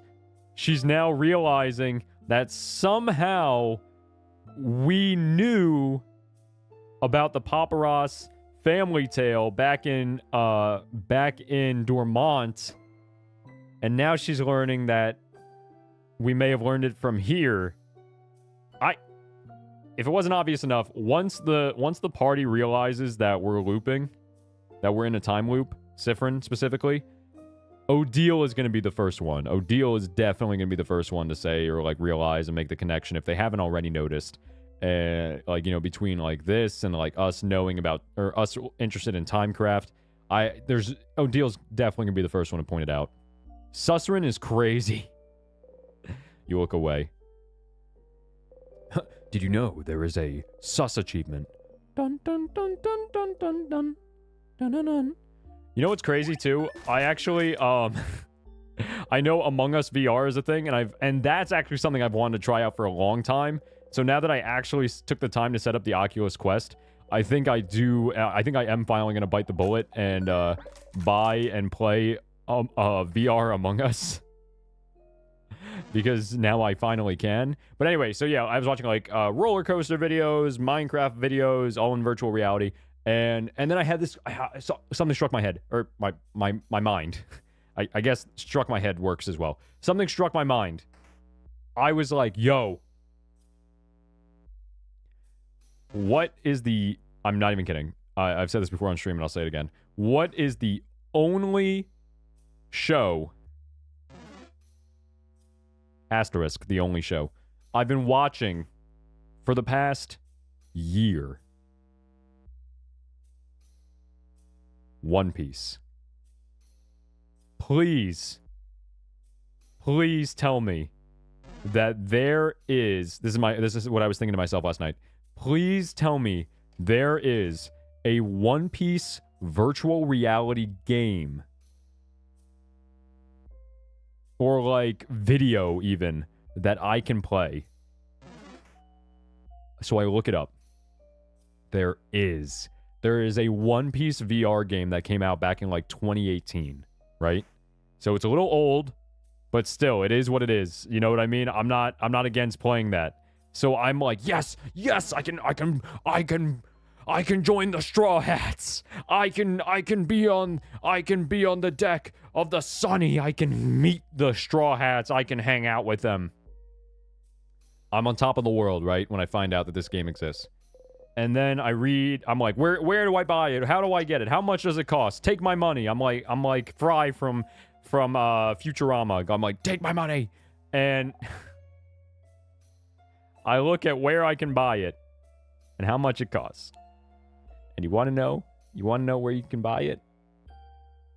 You want to know where you can exclusively buy it? The PlayStation VR Store.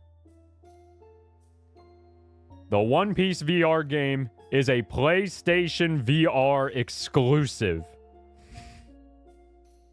So if I want to be in One Piece, I gotta buy a different virtual reality headset and a different console to play it on.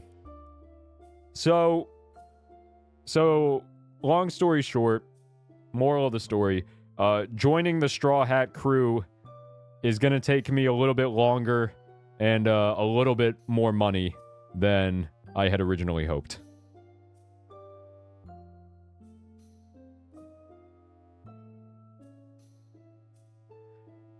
Odile gonna think Sif is a double agent. He's working with the king!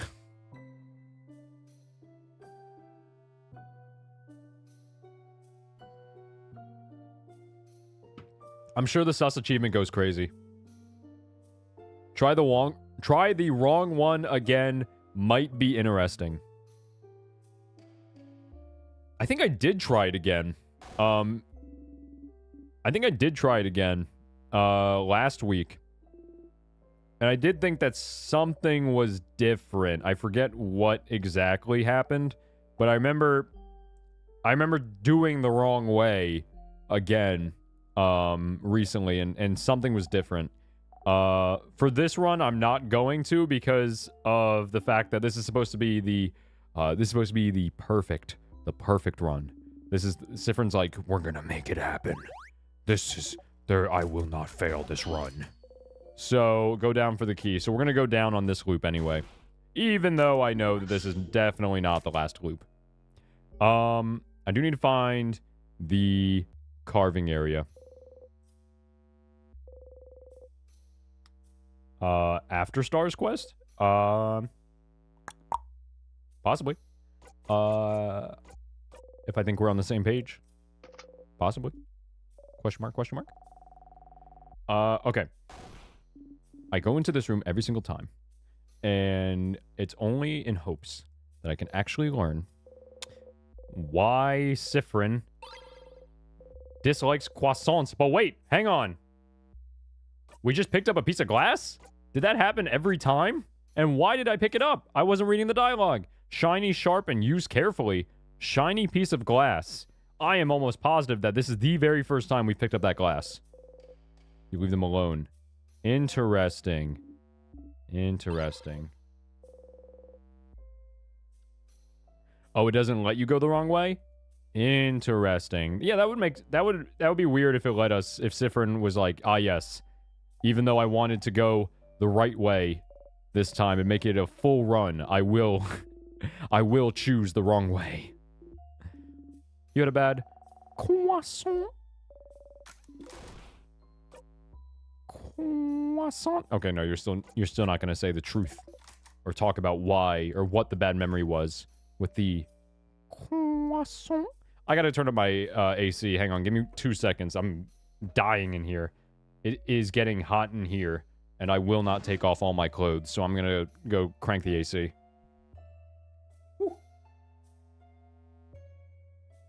And you know what? While I'm at it, I'm also gonna do this.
Bonjour. Croissant. Do you like a croissant? Jimmy's mom, would you like a croissant? What's good, guys? All right. I hope everybody had a fruitful bathroom break.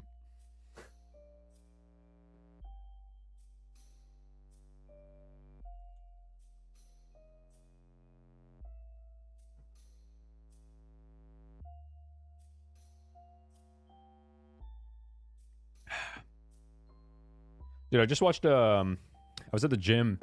Oops. I was at the gym on Monday, and I like to watch YouTube videos while I do my cardio to make it go by a little quicker. And I watched this this viral video where it was like 8 different brain rots covered in 8 minutes. And the video explained like all the different types of brain rot that you can suffer from. And I actually learned about some new brain rots that I didn't know about until Monday. So that was fun. All right.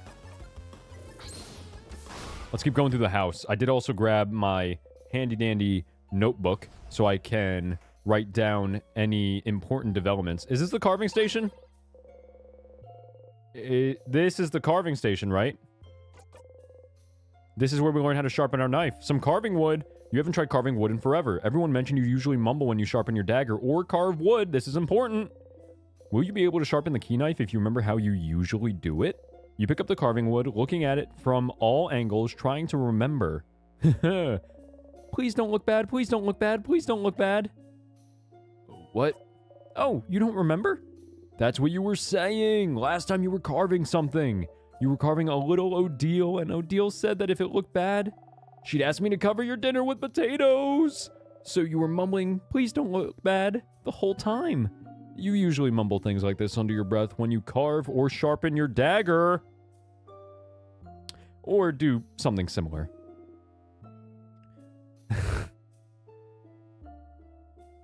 Please have symmetrical eyes. Please look at least a little bit like a wolf. Please don't stab me in the hand while I carve. It feels like you're talking to whatever you're making or to your tools. Did you never realize you were doing it? Do you really do this? How embarrassing. It's cute, Siffrin. And also when you do mumble, whatever you're carving does look really nice. It's when you're not mumbling that your stuff looks awful. Huh. Well, sounds like you should try this sharpening thing again. By the way, I still have the little wood carving of me you made, Siffrin. You do? Of course. Why wouldn't I? It was so very cute. You know, I'm still so jealous Sif made you a wood figurine. I could curse you in your entire family name. Then curse me, coward. I will one day, and then you'll be sorry. Ooh, I'm so scared. Ah, so we've remembered. Do you remember? How to carve the wood. I was trying to make the song parody work, but then I failed. And we're just going to keep moving on. The Blender novice experience. I've never used Blender, but it looks like such a fun thing to learn. And by fun, I mean like when you actually know how to do it, not like the process of learning how to use Blender, because that sounds like absolute torture. Maybe croissants will be the most important part in the game. I hope that the croissants somehow tie back in to the story. All right. So guys, I'm crossing off another thing on the index card. The carving area. Check. So the only things we have left on the index card for quests include: we need to find the last issue of Chateau Castle. We need to look at the book. We need to go back to the 3rd floor and go down the wrong route. Not on this loop, obviously. And look at the book that Bonnie is afraid of. And that's it. That's the last thing we need to do. We need to just sharpen the key knife and see what happens when we have a sharp one. Or we can use it twice, I should say.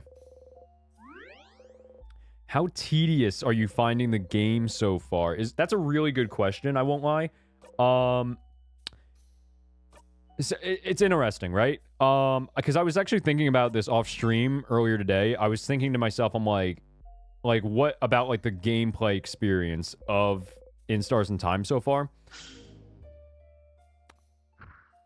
I was going to originally say that I do find the gameplay aspects with having to loop back and, you know, to complete quests and all that tedious, right? But then but now that I'm thinking about it more, I've realized that like it's just about as tedious as really any side quest in any RPG, typical RPG is. Because when you think about it, right? Like most of the quests, if you know in this game, in Stars and Time, if you know where to go, if you know where the answer already is, for example, let's say the Cursing of Chateau Castle side quest with the finding the final copy of the book, right? Like if you already know where the final copy is, copy number 100, I assume, and you go look at that, then like when you initiate the quest and you go look at the book, right? And then go back to Dormont and you're going to tell the guy, hey, this is where the book is. You can find it there. Then you can complete the quest really quickly, right? Like in this game, it's not about like having, it's kind of like a Metroid Brainia in the sense that it's not about having like the item or something. It's, and then like giving it to a another character like in a typical RPG, right? It's more so about like the knowledge, like having the knowledge about where the answer already is, right? Like for example, when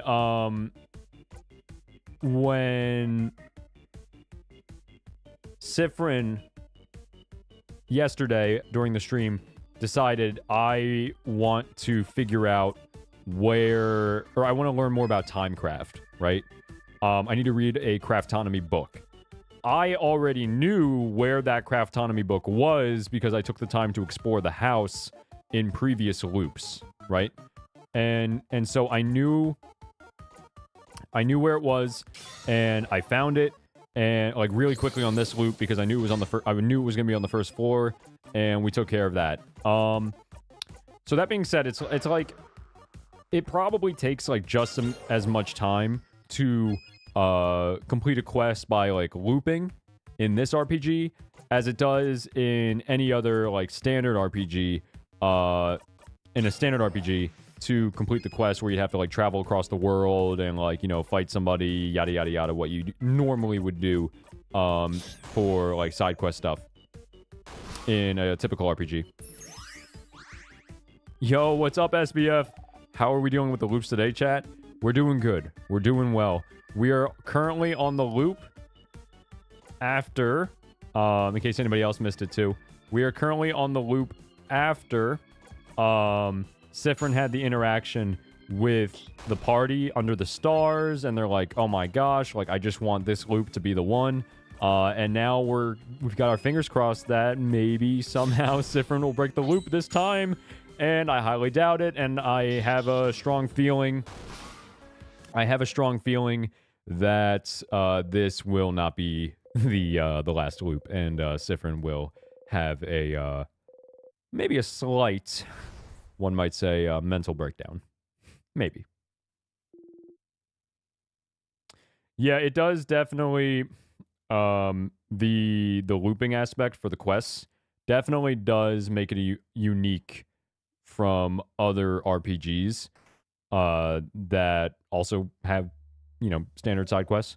It definitely makes it like you have to think more, right? Because you can't with the side quests in this game, you have to think, all right, where do you have to remember, right? That's why I was talking about like the knowledge part. Like you need to remember where everything is. It's not about like fighting a boss to get to an item and then giving it to the NPC. It's about exploring the house and remembering not only where something is. Wait. Oh, this is new. I'm skipping it and this is new. I'm sorry. I was like zoning out and talking about the game. Bonnie just heard all that. Usually Bonnie doesn't say anything during this scene. This is new. Okay, hang on. Wait. I'm assuming that Bonnie just called us out and was like, I heard that. And then, and now this is different. Like, Bonnie's actually acknowledging that they can hear what we're talking about. That's crazy. Okay, wait, hang on. Let me finish that first thought, though. I was going to say, like, it's not about, like, getting an item and then going and bringing it back to the NPC. It's about remembering where the item is. That's the real boss. The boss of this game isn't fighting something in the game. It's fighting your own memory and remembering and exploring and remembering where something is, and then remembering, more importantly, how to get to that item. And if you can successfully remember all that information, you'll get the side quest done like that, right? But if you forget, it takes a while longer. And I think that's why it feels tedious. And I think it's not the game being tedious. I think it's me feeling bad. I think it's me deep down feeling bad that I don't remember everything off the top of my head. And that's what's making me frustrated. I'm not mad, but it definitely is kind of like annoying to have to like remember where everything is and realizing I don't. And I think my insecurity about not being able to remember that off the top of my head is what causes these negative feelings. Why are you talking about it? Oh, Bonnie said, why are you talking about it as if we're going to lose? SBF coming in with the clutch save on the dialogue. Check the loop count again. Got you. Bonnie, you were listening? I'm a master cooker, so I can cook and listen to you guys talk. I think it's stupid to worry about what's going to happen if we lose. But, Bon, no, listen! Because me and Friend promised, you know? Friend promised he wouldn't get hurt protecting people anymore. Yo, callbacks. Call back to the scene. Call back to the dialogue we had. Oh my gosh, hang on. Friend promised he wouldn't get hurt protecting people anymore. Okay, hang on. I gotta write this down. This is necessary research for the video essay. Oh, also in the option it says say it normal volume. Yeah, I guess. I think it's always said that too. So I guess that just implies that like Bonnie's always been able to hear us. But now they feel like speaking up because of what happened before this loop. I'm sorry, before this run, because we had the different interaction where we promised not to get hurt. Not to get hurt protecting people anymore.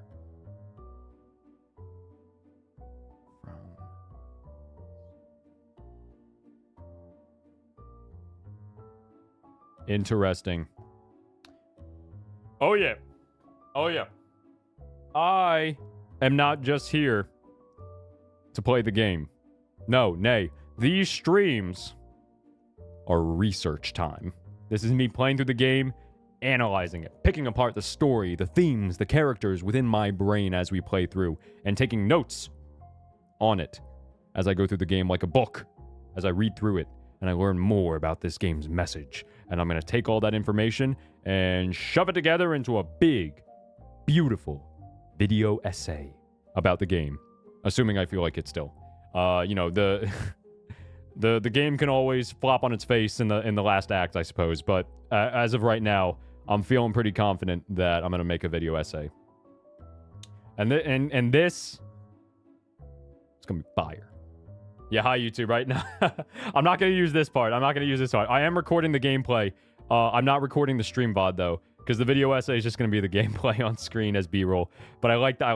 You got to say hi to the chat. Or hi to YouTube, I should say. Anyway, back to this. Friend promised me he wouldn't get hurt protecting people anymore. And I promised I'd protect Friend.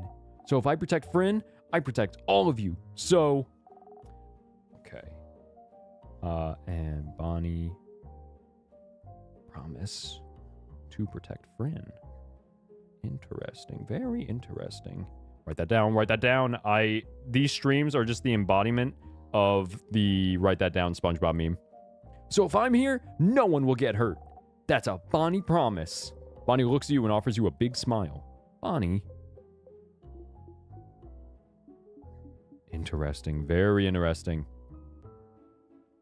Am I really getting reassured by a kid right now? Ha! Well, if Bon Bon is saying it, I believe it. You and Bonnie will protect us?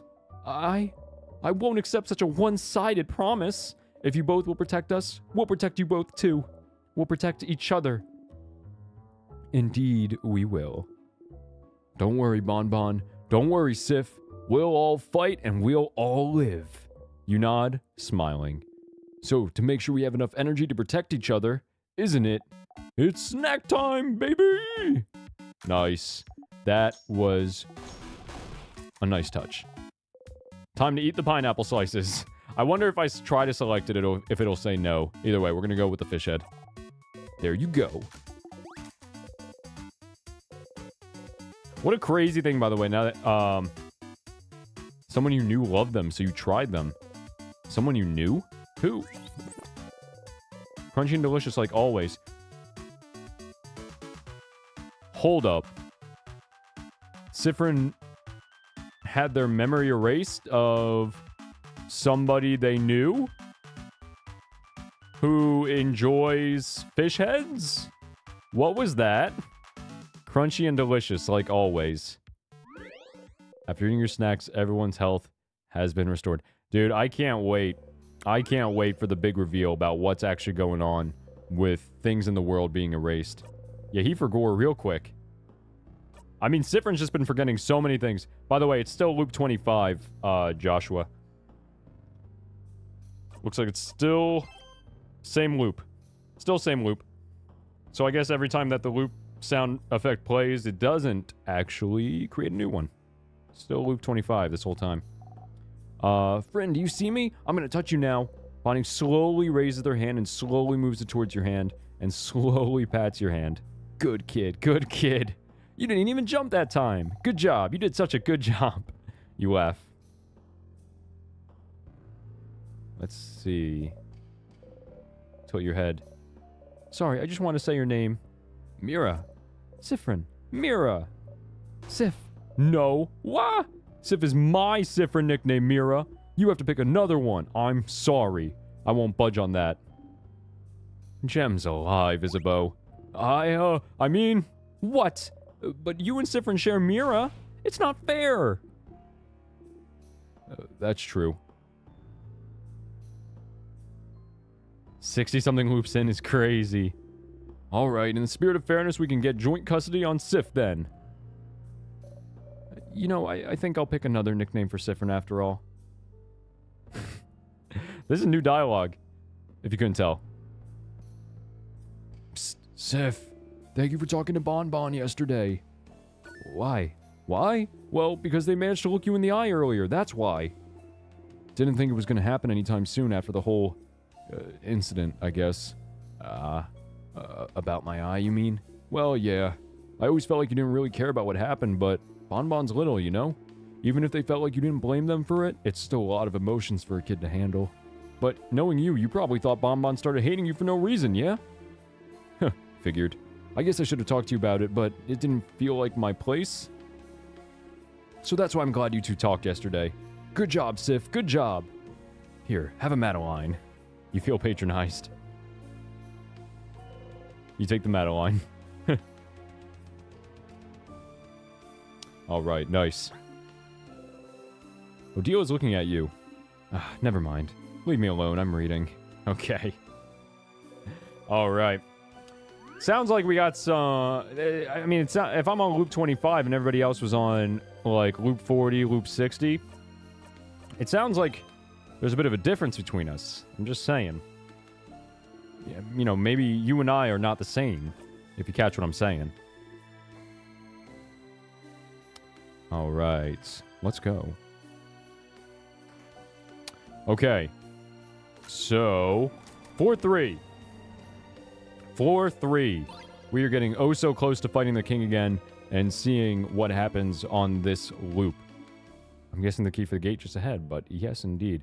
We need, first and foremost, to sharpen that key knife, and I cannot forget. We also need to get all the ingredients for the bomb, or should I say the Glock. But that'll come soon enough. Let's see. Shall we look at the mirror? It's a big mirror. Same photo. I was hoping that maybe the photo would change on this loop. But you got the smiling key. Okay, that's fine. Put the smiling key in your pocket. It's you and your allies. Okay. I was hoping that maybe that eventually it would change, but I suppose for right now it's still the same. Très intéressant. All right. Now, to the left. Take it back now, y'all. 3 ups. All right. Give them the earring. Yep. I still keep on remembering to do that every single loop. Are there anything important in here that I need to worry about this time? It's a kiln. That is a kiln, right? I remember there was something in here the first time. Issue number 87. Nope, that's not the right one. I need number like 100. Closet contains pottery, 2 salty broths, very nice. Shelf filled with little change gods, all different shapes and sizes, some smiling, some crying. No one with face at all. There's a box full of crafting materials and finished armor pieces that no one liked, including nothing. Actually, now that the paper mache hands are gone, there's some tonics in there. Okay, well, at least Siffrin is like, hey, yo, the paper mache was supposed to be there, but all right. Okay, here we go. Here we go. We've done this so many times now. Insert the key. Open the door. All right. And we need to get the key knife. I do want to see the change god statue scene again if possible. Oh, man. What is the open phrase, man? Maybe you should take a closer look. Try to read what's written. I've done this stuff before. Makes my head hurt. Yeah. So this is in the Forgotten Language. So we're not going to actually find out what this is until we find out more about why we're forgetting everything and why certain things give us a headache because they were forgotten. So we will find it eventually, which means that this is not the last loop, unfortunately for Siffrin. But obviously, we already knew that was going to happen. Get the vials, pick them up. Oh my gosh. How hot is it? How hot is it outside right now? Oh, that's casual. Look at this. Excessive heat warning until Wednesday, July 10th, 8 p.m. EST.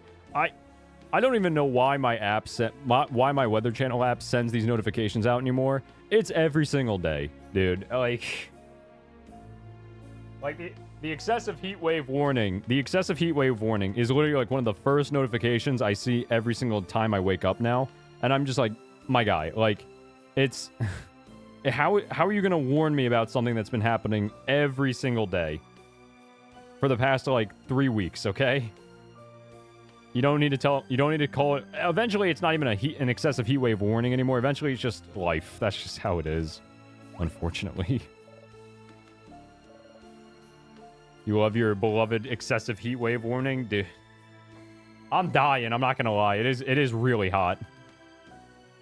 I might have to crank my AC even more.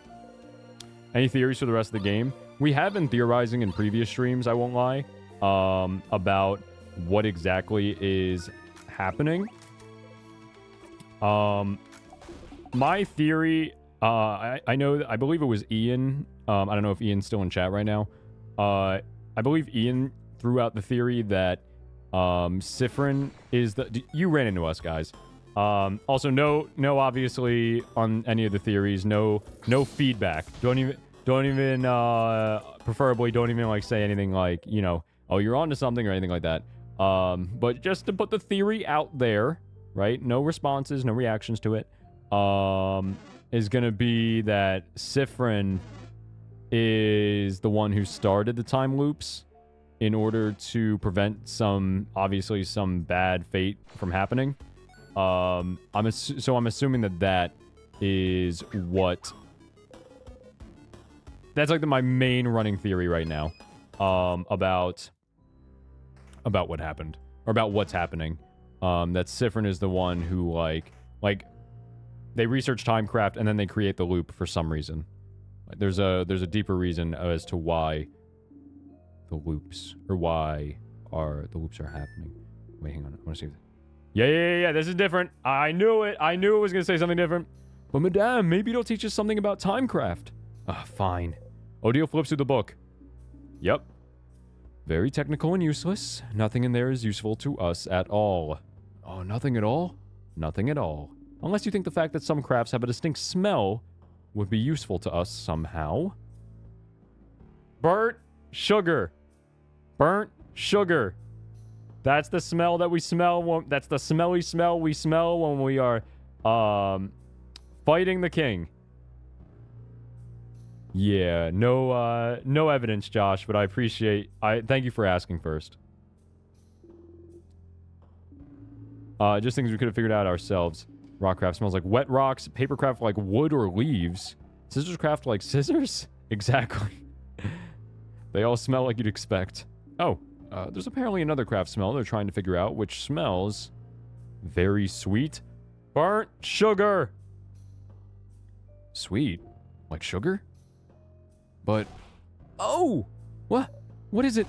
Sugar! It's been smelling like sugar for a while now! You freeze. Ah. So this mysterious sweet-smelling craft might be Timecraft, I see. You freeze. How so, madame? This place has been frozen in time for a while, hasn't it? It wouldn't be weird to think it smelled like Timecraft. You relax. Oh yeah!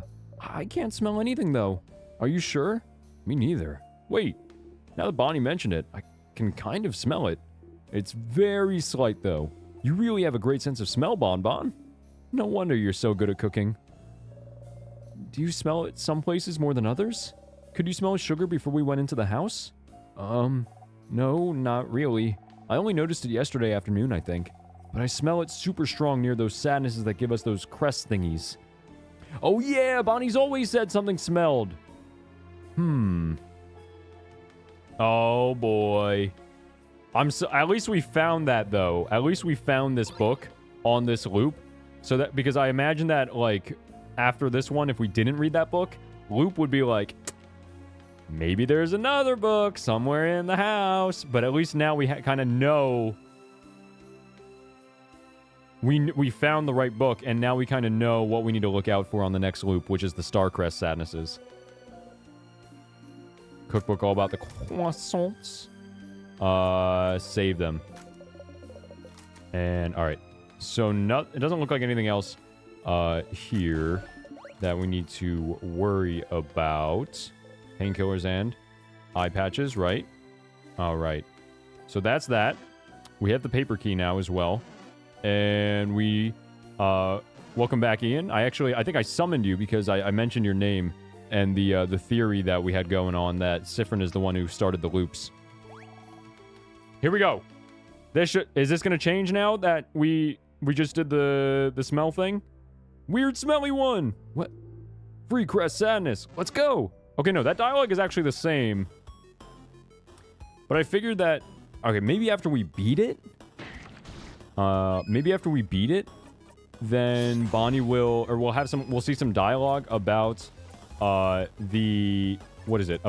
the smell that Bonnie's sniffing whenever we fight one of these guys.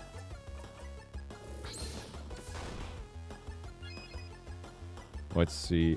I mean, hey, there's I feel like that's like the RPG effect. You know what I mean? Like once you find your RPG, you make it your profile photo. And then also possibly your entire personality. For some RPGs. Not all of them. Alright. Alright. Okay. Come on, say something, Bonnie. You got a Starcrest. You put the Starcrest in your pocket. Woohoo!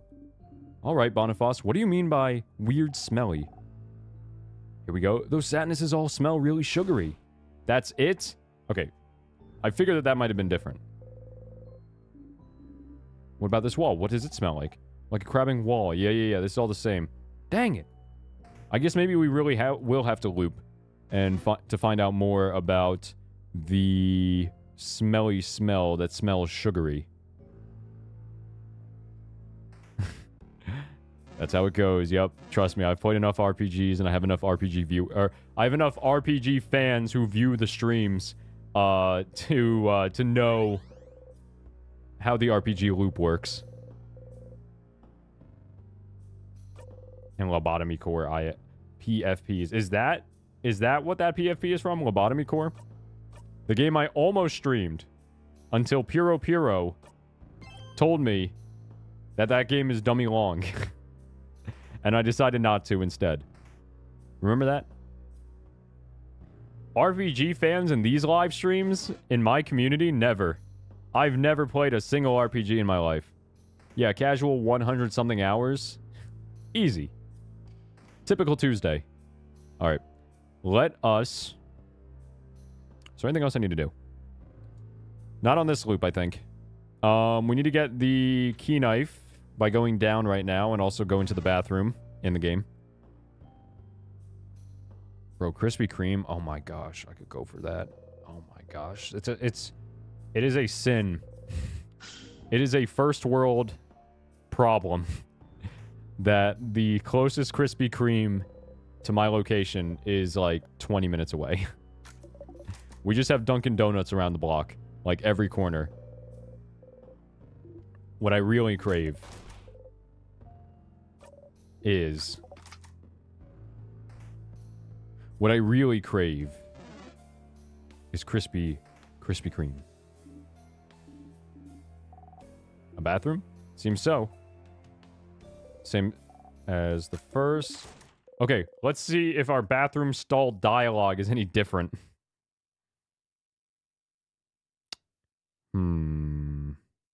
Yeah, I know. They have, like, no Krispy Kremes. There are, like, no Krispy Kremes in comparison to Dunkin' Donuts. And the gap between Dunkin' Donuts and Krispy Kreme donuts is huge. You close the bathroom stall door. You like coming here because you know you'll be able to be alone for a bit. But you almost feel like going outside right away right now. Huh. Why?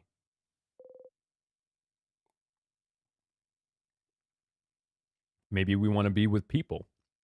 Not alone. You feel weird. Even though you're stuck in this time loop and you don't know how to escape yet, you feel happy? You feel happy. Why do you feel happy? Yeah, you know those moments whenever you're just like enjoying life and all of a sudden you have to stop and be like, wait a minute, why am I happy? I have heard of the prologue for the game. I did think about playing it before playing Instars in Time. But I decided for the sake of streaming to just go with the main game. And I might check out the prologue eventually. But different execution? Yeah. I'm aware of its existence and kind of like what it is. But I don't know all the details about the prologue for the game. Is it because you're helping everyone right now? Hearing them out, helping them with their problems? You talk to each one of them, learn more about them as people, talked about things with them you've never talked about with anyone. It was embarrassing a bit, but it made you feel so warm. It was nice.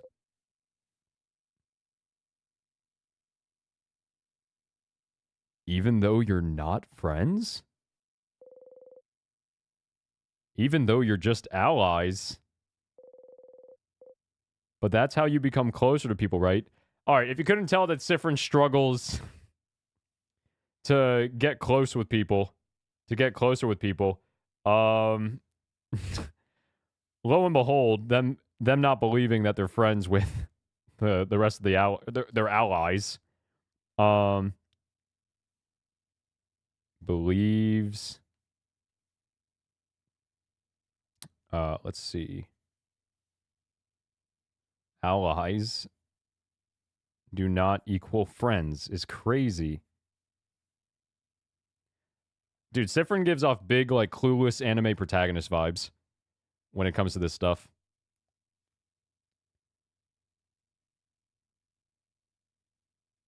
Oh, interesting. Okay. Gotta work again. Sounds good, Ian. True. Odile did kind of make that distinction as well. Odile's similar to Siffrin in that point, in that idea of about like getting closer to people and making friends and such. But that's how you become closer to people, right? By helping them out. So maybe right now they like you better than in previous loops because you helped them. And okay, this will sound silly, but maybe that's all you need to break the loop? Oh, like the emotional thing? That's stupid. You're stupid. Don't even think about it or it won't come true. You smack the side of your head, focusing on the pain. Stay focused. Stop thinking about best case scenarios. Stop thinking about your allies. Stop thinking about how they don't see you as a friend or anything. Stop thinking. Stop it. Stop it. Oh, man. That, me with my daily OCD thought struggles. Stop it. Stop it. You breathe slowly in and out and think about nothing. When you try to think about nothing is the moment when you think about everything. And you exit the bathroom. All right, everyone, refreshed, noses powdered, indeed. And now that we've had that interesting stream of consciousness and just seen our silhouette standing in the middle of the hallway casually, let's go into the room. Crabbing dead end. It's the statue that Mirabelle made. They're gonna roast it. Their face obscured, their silhouette shrouded, their expression hidden. An intact statue of the Change God. We're praying, we're praying. Everyone's lost in thought. Join them. Yes. I want the knife. You wish for rest. Also that. I also want rest.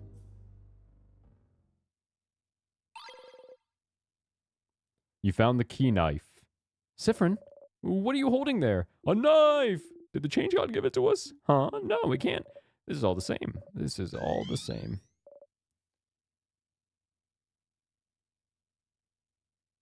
Right, and we get brain blasted back into the lobby.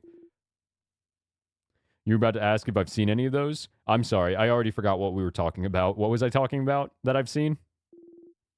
4-3's entrance, yep. Oh, the ghosts. Yeah, the ghosts. Yeah. We saw them once before. I think it was on floor 2. Like on the right side of floor 2 when we walked past, or when we were walking down it. Yeah, we have seen the ghost. We're thanking the Change God. You and Odia look at each other and shrug. Thank you, Change God. Why would I shrug at this point after we've already met the god in a previous loop? I feel like that should be different. What if I say nothing? You don't want to say thanks to it aloud. Interesting, okay. So, anyway, let me... What is that going to be for, the glass? Let me do the knife. The knife, that's what I was going to do. The knife, sharpening stone. Sharpening stone, apply to key knife. You take the key knife and sharpening stone and mumble repeatedly the first thing that comes to mind. Please be sharp, please be sharp, please be sharp. Please be sharp. Please be sharp. Please be sharp. Come on, baby. Give us the knife. Well, it's sharp now. Woohoo! We did it! You got the knife key. Not the key knife, the knife key. You put the knife key in your pocket to equip later. Woohoo! You did it! You are now the proud owner of a knife key. A knife that can cut anything, especially the king! Yes, you heard that correctly. When the knife key is equipped, your attack will be boosted when fighting against the king. Isn't that grand? One thing though, this weapon isn't like the others. You can only equip it when you make it, which means you'll have to pick up the key knife and sharpen it every time. We got the bomb. We got the key knife, the knife key now. We got 2 things we always need to worry about on every loop if we want to make it easier to fight the king. Sharpening stone. A new permanent note in my never-ending index card of things I need to do. Where is the... Okay, the sharpened key knife thing is off. Alright, yep. So, nothing to cross. Analyze the glass. Yeah, I should actually look at it. Hang on.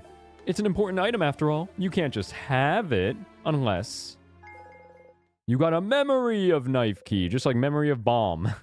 You'll always remember this. If you equip this memory and loop back to the king, you will automatically have the knife key equipped.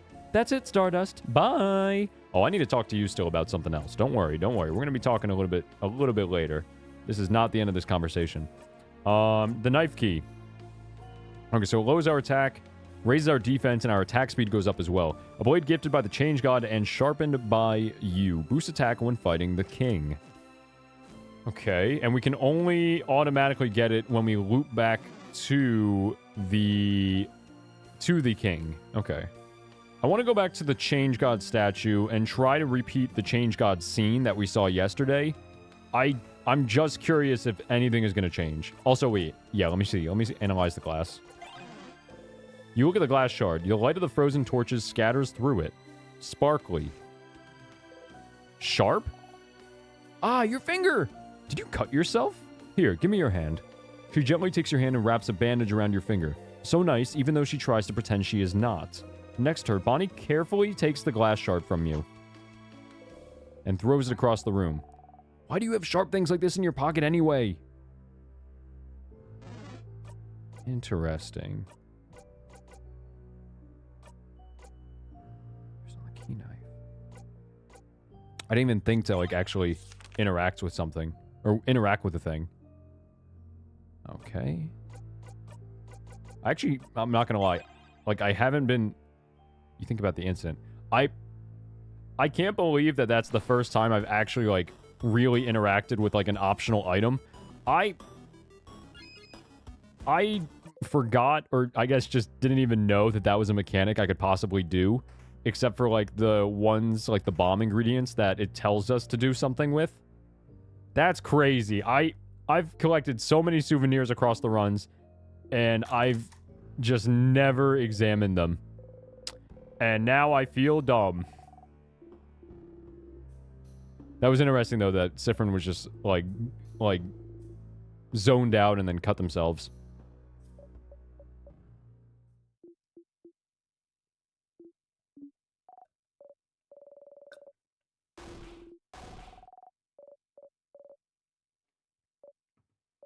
Okay.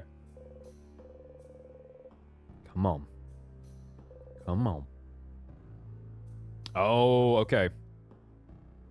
It would appear that the Change God statue scene that we saw yesterday during our previous loop is not repeatable. Okay. I mean, that's what I figured, but I did want to check at least. All right. So that means that there's only one thing left to do, and that's to fight the king. So it is also interesting that we get, like, 2 major items to use against the king on every loop. But we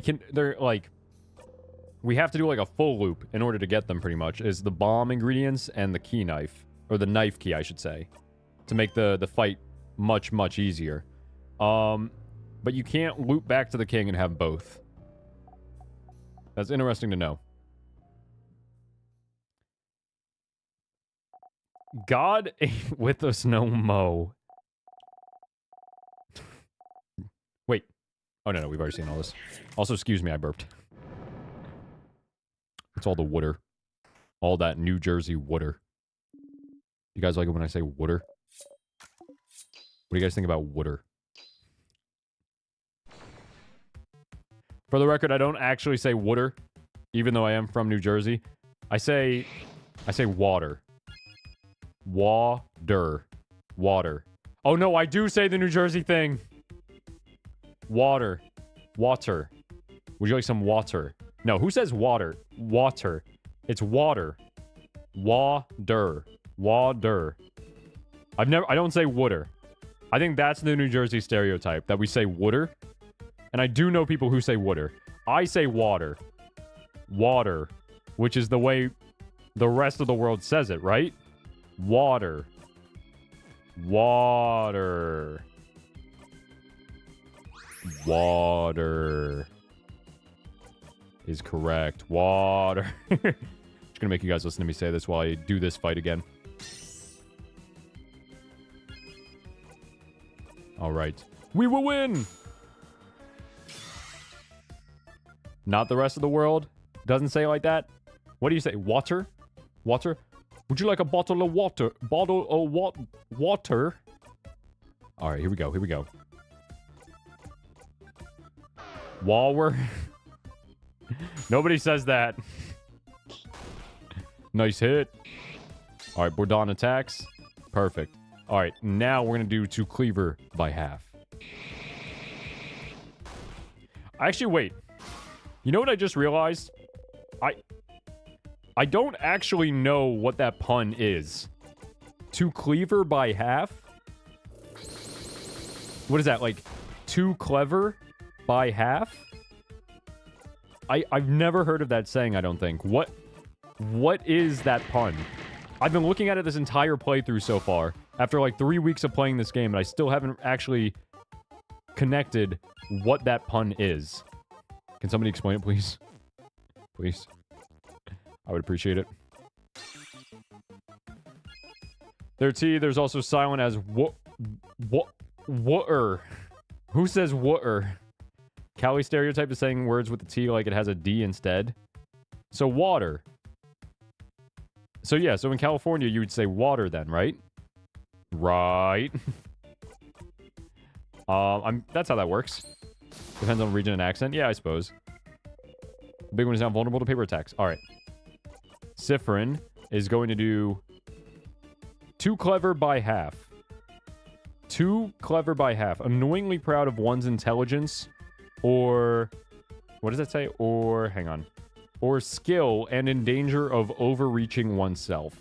Too clever by half. That is the first time I think I've ever heard that expression before. I mean, it's a cool one, I guess. Too clever by half. Interesting. Very interesting. Very, very interesting. I'm trying to figure out how to actually finish this fight quickly. Don't mind me. All right. What am I stacking? I'll stack up paper. Basically just being so clever that it's annoying. I mean, I'm pretty clever. And you know what? I can kind of relate to that. You know what I mean? Like, my brain is just so large that it is kind of annoying. It's kind of annoying how, like, everybody else just isn't as smart as I am. So, you know what? I actually can relate to that, that saying. I'm not going to lie. It's kind of like my day-to-day life. You know what I mean?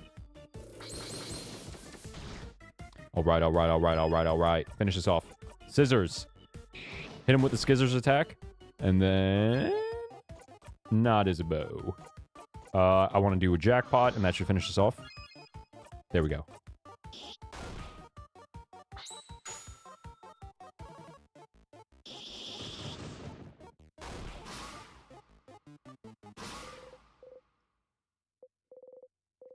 Okay. Level 66. Learn the craft skill Regenerate. Okay, that's a pun I understand. Level 48, level 48, level 48. Yes, we won. Come on, everyone. Let's keep going. I know, Mirabelle. We're going. We'll be right there. Trust me, if you were there, you know we have nothing to worry about with the king. We have done it so many times. Well, actually, no. We've only beat him twice now, but, you know, that's a lot.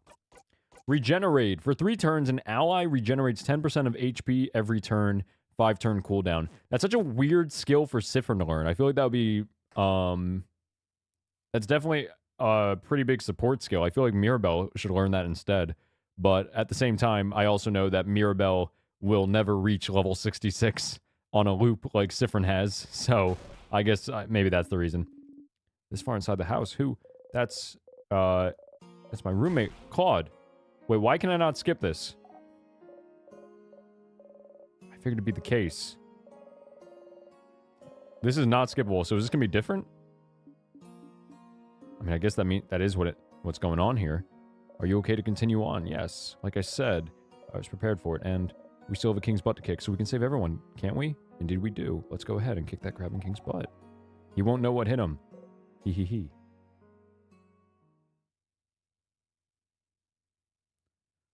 So, wait, what was... I won't lie, I don't exactly know what was different about that dialogue, why we couldn't skip it. Was it less sad? It felt less sad for some reason. I think that maybe that's what happened, right? Maybe. Bro's got Aqua Ring? What is the Aqua Ring? Wait, did I just set myself up for a joke? I hope not. Am I about to get deezed by SBF? Rest of it, shall we? This might be our last chance to breathe. You all quietly look Mirabelle's way, trying to make sure she's all right. Will this be different somehow? Well, by the fact that you're asking that question, I think it means it will be. Come on. Hey, Mira, everything good? Oh, yes. I got a little fired up fighting that big sadness earlier, but I feel better now. I'm doing breathing exercises to stay calm. Ah, yes, the fabled Siffrin breathing exercises. Told you he wasn't doing it for no reason. It had to help somehow. Yes. Thank you, Siffrin. And thank you for yesterday, too. Ah, it's all coming full circle. I don't think I'd be this calm if we hadn't talked. Huh? Ah, when you two spent some time together. Yes, we had a good talk. It helped me realize some things. Aw, I'm glad. Nothing like a good talk between friends to feel better. And it seems you were hard at work yesterday, weren't you, Siffrin? Helping me out along with Bonnie and Madame Odile. And me. I suppose that's what friends are for, isn't it? To help with important things. Friends? Are you all friends? You traveled together, ate together, laughed together. So you thought it made you friends. But Odile says the same thing every time, doesn't she? Oh, is that where the doubts are coming from? Wait, hang on. Maybe I should write that. Actually, I should probably note that down then. That maybe, because of Odile? Okay. Are we friends? Huh? Yes? But you said it once, didn't you, Odile? Huh? You remember, every time you stop for a snack break on floor 1, she says, you said we weren't friends. You said we were allies. Colleagues, at best. Did I? Odile, how could you? I don't remember her saying that, but sadly, this does sound like something Odile would say. But she says it every time, every blinding time. Wait, did she even say it this loop? When you stopped for a snack on the 2nd floor. It was all different, so maybe it was different then, too. Allies? I don't... Well, that does sound like something I'd say, yes. I don't know if I consider you all friends, per se. The 5 of us are just very different people, with different goals and thoughts. Our age difference makes it difficult for me to see you as friends. After all, why would an old lady be friends with a preteen? Oh, it's just strange. So no, to me, we aren't friends. The mere thought is absurd to me. Way to bring down the morale, madame. I'm not done. I don't think we're friends, but I would do anything to protect all of you. Horrible things, to be honest, as long as I could be sure you were all safe. And I think you'd all do the same for me. For anyone in our little group. So friends doesn't fit to me, but we're family, right? Huh? Oh, yeah, we're family, like me and Neil. Nil. I wish I gave I wish I gave him the sister a different name. Like me and Nil, we stay together. We eat together. We say good morning and good night. Family. I have a difficult relationship with that word, but yes, family fits better, I think. Family, what a lovely word to describe our relationship to each other. I already thought of us like that, but it's kind of awkward to say it aloud, isn't it? It is a little bit, but we don't know what tomorrow or even the next few hours have in store. So while we are all still together on this journey, we might as well say it. Say the unsaid, especially since Siffrin over here seemed to think I didn't care about him. You don't know how to react. All this time, you were trying to keep in mind what she said, that you were just allies to each other. But Odile reaches over and ruffles your hair. Don't think so hard, Siffrin. Quite honestly, it doesn't seem to work out very well for you. Ha ha ha! So mean, madame. Siffrin's hat is all lopsided now. You look funny like this, friend. You readjust your hat and hide your face. They all look at you, smiling. I'm bored. Snack time! I have, I'll start with the worst one. Leftover samosas. No, they're not the worst one. You know that. That's crazy! All this time I thought that Siffrin was just, like, antisocial.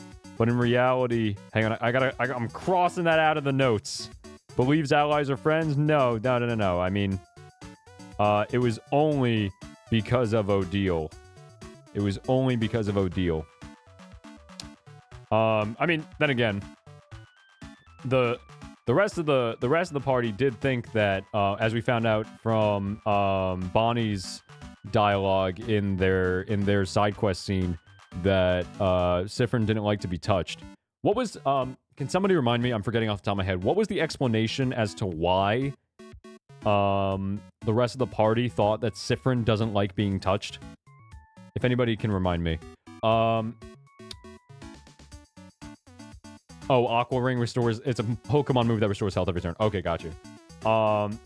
Spending time with people for multiple months probably makes them friends. Yeah, they're not friends. They're found family. Found family is right. How wholesome and cute.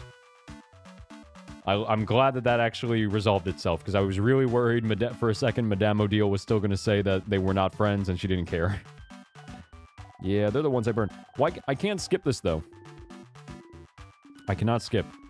So I'm keeping my eye open, seeing if anything is different. Palmiers, they're yummy, they're crunchy, they get crumbs everywhere. Moving on. And I'd probably like palmiers the most. I think I cooked them well. Malanga fritters. Ta-da! Malanga fritters. Huh. What are they? They're fried malanga and Gyuramon. Newest Pokemon dropped. Gyuramon. Malanga is some kind of root and Gyuramon is some kind of pumpkin. It smells heavenly. So, which one? Which snack do you guys want? You'd like... Have I never selected the palmiers? I'll take some palmiers. There you go. Bonnie hands you some palmiers. Everyone starts eating. You bite into the palmier. Crunch. I think I've never selected the palmiers simply because I never wanted to upset Bonnie. Wait. Have you tried every single one of Bonnie's snacks? You count them in your head. Plantain chips, cookies, malanga fritters. Yes, you have. Huh. Just the fact that you've tasted them all means you've been looping for a while. And even though you might be tired of some of them, they're also different and delicious still. How long did it take Bonnie to prepare all those snacks for today? You're a really talented cook, Bonnie. Uh-huh. Well, of course I am. Stupid. Someone has to make sure you eat good things so you can be happy and not sad. Is that so? Thank you for taking care of us, Bonnie. Thanks, Bon Bon. You're the best, Bon Bon. You all clap your hands. Yeah, this is definitely new. Nice. You got a memory of safe rooms? You'll always remember this. What? When equipped, memory of safe rooms lets you recover all your HP after a battle ends. Oh, cool. It's not really, like, this far into the game, not really something we need, but that's cool. That we get something for eating all Bonnie snacks. I like that. As you eat, you look at everyone. They're smiling.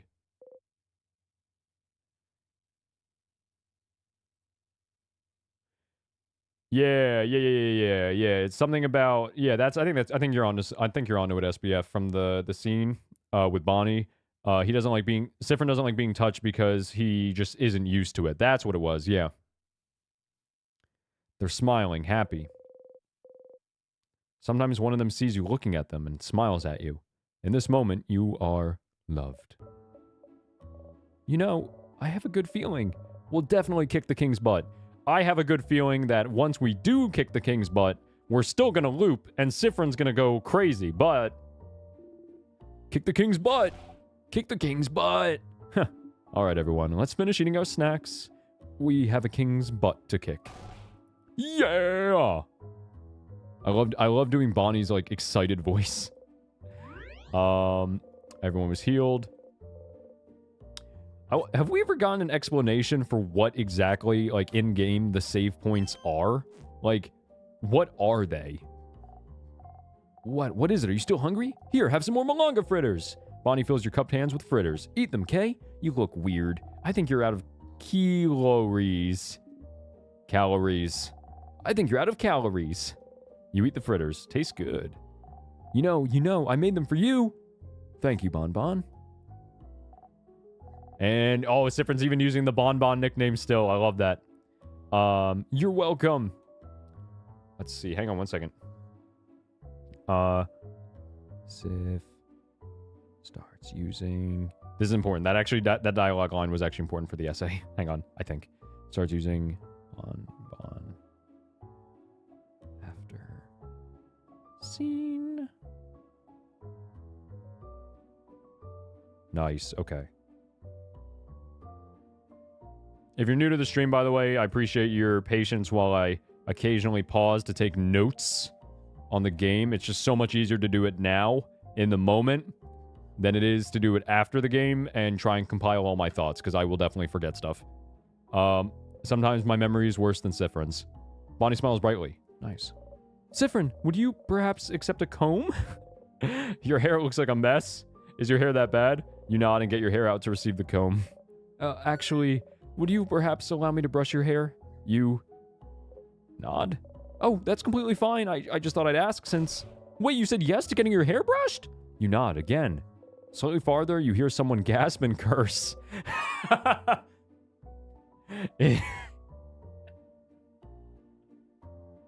That's so funny. Alright, that that was Isabeau. What is that about? Quick, quick, sit down in front of me. Do it, do it! Hesitantly, you sit down and remove your hat. Mirabelle slowly and methodically starts combing your hair. Finally, I can repay the favor. You did my hair so wonderfully a few weeks ago. So I'm glad I get to brush your hair in return. Yeah, for real, SBF. I was surprised you had experience taking care of kinky hair too. That just caught me off guard. Ah, look, your hair is split everywhere. You should take better care of it. Such a shame. It's such a nice bright shade too. Will you dye your hair again? I think you should let it grow out. Light hair suits you so well. You can barely hear what she's saying. Interesting, so Sifrin dyes their hair. Getting your hair combed feels nice. You can feel your tension and Mirabelle's fade as she takes care of you. Mirabelle chatters on for a few minutes until... All good. You're all ready for the king now. Yes, we do have to be beautiful to appear in front of him. We do, madame. Gotta appear fierce. Of course.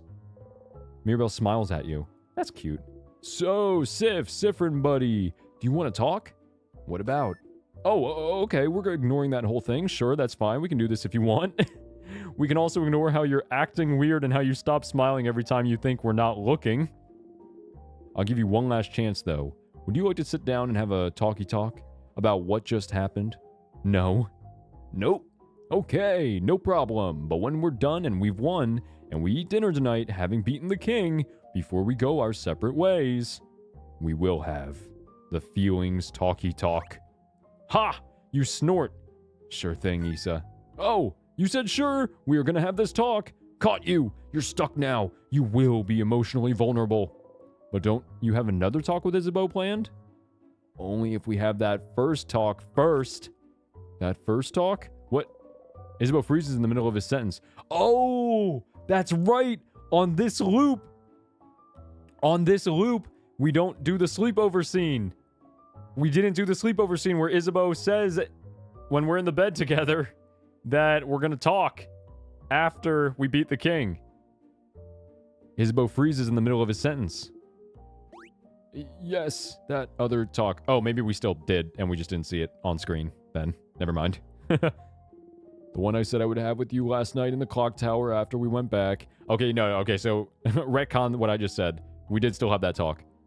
Yes, that talk. Yes, uh-huh. 2 talks, Sif. 1 talk each. We can get through this. Isabeau gives you a shaky thumbs up. Smirking, you give one back. And last but not least, sorry for messing up your hair earlier. I know you don't usually like to be touched, but I think you needed it this time, right? You stay silent and readjust your hat. If I can help with anything, Sifrin, just let me know. You and I are very private people, but we need to learn to open up every once in a while, don't you think? We're family, after all. Aw, I don't think I can. Open up, you mean? Of course not. As I've said, it's not a skill we're very good at. But know that I'll always be here if you decide to do so before we part ways. You don't say anything. Interesting. Very interesting. Not interesting enough to take a note on it for my essay, but interesting nonetheless. All right, guys. The king must be up ahead. Are you ready? Yes. I just had to do a mental check and make sure that I had done everything we needed to do before we got to the king. And now I am wondering, though, can we ask the king different questions this time? It kind of seemed like it was implied that we can't. talk to the king about anything new. This is all the same so far. Same conversation. Do you remember? Okay. This is the same. No new dialogue options. We shall fight. Suicide the universe favors. Indeed, indeed, indeed. Okay.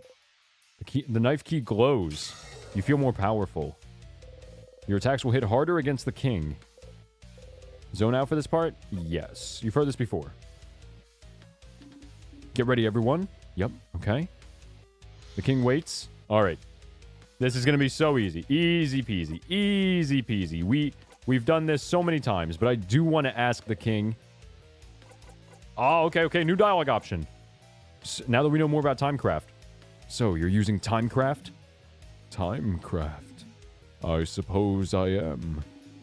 But, if you're using Timecraft, how did you manage to control it? Timecraft should use immeasurable amounts of power that no mere human could have. So how? Ha! Yes, it is true. I could not have harvested Timecraft on my own, so I had some help. From who? Help? Who would... Oh. Isn't it obvious? The universe would. I only had to wish for it, and the universe delivered. The universe? Who is that? A person? Nah, it's... Wow, it's on the tip of my tongue, but I can't seem to remember. It's... What's beyond this plane, correct? What's in the sky? You clench your fists. The king sobs. I knew Valgardians were ignorant of it, but I did not think travelers from other countries were too. How? How could you have Valgardians, huh? Interesting choice of words. Are you not from Valgard yourself? He isn't, Madame Odile. I feel like I've seen an article about it somewhere recently. In the newspaper. I saw it today. Where was it again? So you're not from Valgard, but you still want to freeze it in time? Where do you call home, then? The king flinches. He does not answer. Are you the king of the country that was erased? That was yeetist deletist from the existence? And what universe are we talking about beyond what's in the sky? You shake your head and breathe out. An article about the king, somewhere. If Mirabelle remembers it, you might have seen it somewhere too. Could it be somewhere in the house? Where else would it be? Ask the king. What's your goal? Are you the one doing this to me? Nothing to ask. All right. So now we know. The king is foreign. The king got help from somebody else. The universe, specifically. All he did was wish for power, and he got it.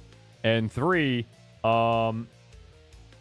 assuming he's most likely the king. I assume, here's another theory. Do not confirm or deny. Yeah, oh boy, more backtracking is right. That's literally the name of this game, though. So the last thing I'm assuming we've just learned is that the king is most likely the king of the island that was destroyed. If he is foreign and he's trying to freeze something in time, he doesn't want it to happen to another country that he views as perfect. All right, well, either way, let's do some stuff. To Cleaver by half. Actually, no, knife to meet you. And then on Mirabelle's turn, we have to guard. Craft. Holy Care Shield. Yo, it changed. That's so cute. The text for the attack changed. Creates a shield that makes all family members, not allies, all family members invulnerable to attacks for 1 turn. That's crazy. All that protects family members from time, stop, and slow. Oh man, that's so cute. That's such a good touch. Now that we know we're not allies, we're family, just like we're at Olive Garden. That protects family members from time, stop, and slow. Boost defense. Yep. So we need to do adorable moving shield. That's so cute. Adorable moving shield. And then Isabeau. Now we can do a we will win. Set up some stat boosts.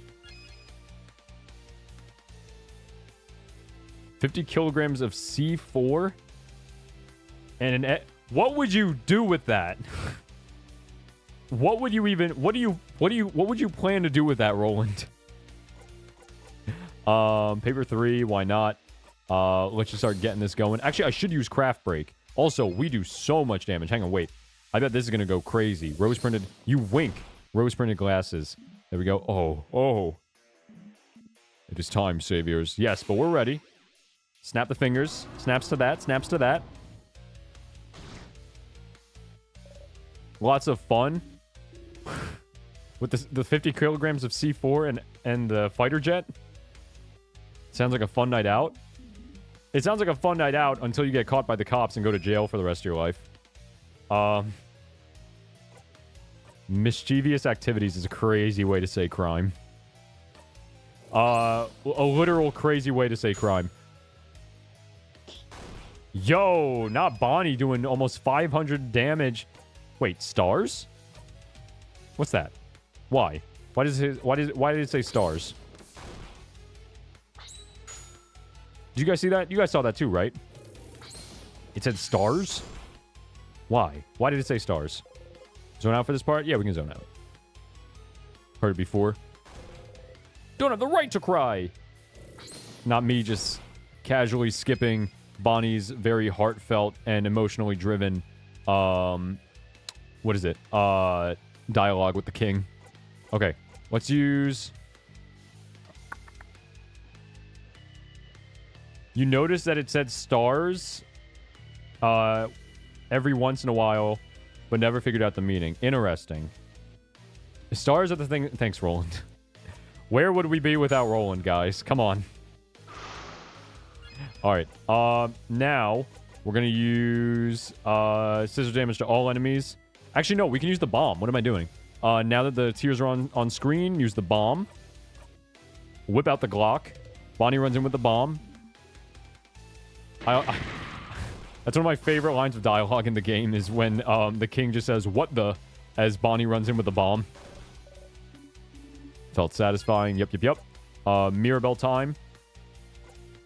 Let's use Holy Care Shield. Yeah, the C4. Yeah. We just used some of the C4 that Roland was talking about. Thank you. Yes, you're like an encyclopedia, Meatball Roland. Where would we be without you? All right. Let us do a... your turn to Odile. And Odile is going to attack. Oh my gosh, so much damage. Zone out for this part. Yes, you have heard this before. Ha. Indeed. No rose printed glasses yet. Let's do make up the time. Dude, the fact that, like, I do hope, no spoilers, obviously. I do hope that there is, like, another, fight in the game. Maybe, like, an actual final boss of the game. That's harder than the king. Because I am starting to get to the point where I'm just like, this fight again? This fight, mad easy. You know what I mean? Don't even worry about it. Easy peasy, lemon squeezy. That would be nice if there's another fight that like makes me sweat a little bit more, like when I first fought the king last week. Was that last week already? Yeah, that was last week. What am I saying? All right, there we go. This won't kill yet, but we're getting close. And then we're gonna see what exactly... Oh, is that it? Nope, not it. Do you have... Paper's not up. This should kill, or at least end the fight, I should say. You know what this... You know what scene... You have heard this before. You know what I really want to see, though? Is... Oh, is Siffrin gonna smile for this scene? Now that... Nope, still sad. Okay. I was wondering if maybe it would be... if Siffrin would be happy this time. Disappear! Third time is the charm. You hit the king with all you've got. I want to see like I want to see an animation of them actually murdering the king. Can I get the cutscene that happened at the beginning of this loop when Siffrin was going crazy on the tutorial enemy, but have them do it to the king instead? Yeah, me actually zoning out IRL for the fight. That's true, actually. I guess I am like Siffrin in that sense when it comes to the fights now. Even the final boss. I mean, I know this game is obviously not focused on the combat. It's obviously more so story driven and character driven, but I wouldn't mind a little bit of, you know, new challenge every now and then. The further we get. Let's go with her. Yep. Reach towards the light. Might as well hit a save-a-rooney real quick. Close your single eye. Save. Okay. And now we will see on this very happy loop if anything is different. Put yourself in front of Odile. Yep. Clouds, so high. Mirabelle. Wait up. Yep. And then we're going to run all the way up. Let's see now if anything is different now that we're happy. Mirabelle, once more. That's the head house maiden, yep. Who's also stuck in a time loop. Here again. Third time's the charm. That's what I just said, isn't it? If you talk to the head house maiden, will the loop break and will you loop back once more? But you managed to beat the king, didn't you? Together with your family. You didn't think helping them the day before would amount to anything, but time changed a little, didn't it? Even if it wasn't much, it changed. It changed. You know them now. You're a family. Dude, oh my god, Siffrin's gonna get so disappointed. Isn't it just like the books Bonbon reads? Friendship fixes everything. Oh, we gotta take these expectations and just lower them. And so if you talk to everyone again, talk to the head house maiden again, maybe, please, maybe something will change too. Oh no, Siffrin's really hopeful. You should talk to everyone. Of course. And of course we'll talk to Isabeau last. Oh yeah, this is gonna be such a happy ending. Oh, and this is different though. This is different. Different dialogue now, since we've helped everybody. I never said thank you. You saved me that time against the sadness, and you saved me when we met. You're the one who saw me back then, right? When I was walking? When you first met Bonnie forever ago. Bonnie was out of it. They'd been walking away from their village for days when you saw them. Crying, barely hanging on, walking to escape the slowly encroaching king's curse. They fainted as soon as you got to their side. I was really tired then, so I don't remember well. But you saw me, right? You made everyone notice I was there? And I never said thank you for that, or for protecting me. So, thanks, stupid! Bonnie runs into you, pressing their face against your left side. Their arms are still at their sides, though. Is that a hug? Without raising your arms, you gently lean back against them. I'll miss you, Frin. Yo, that ending is definitely different than the other ones from before. We connected. I know you'll leave soon, but, you should come by Bombouche one day, so you can meet my sister. So I can say, that's Frin. They helped me a bunch. They're really cool. So come and see me sometime, yeah? Promise? Yeah, I'll come by. Yay! I'll be waiting for you, Frin. Bonnie smiles at you. Oh, nah.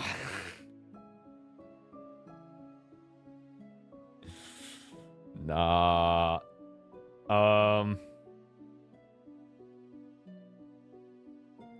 Bro, the, what is it? If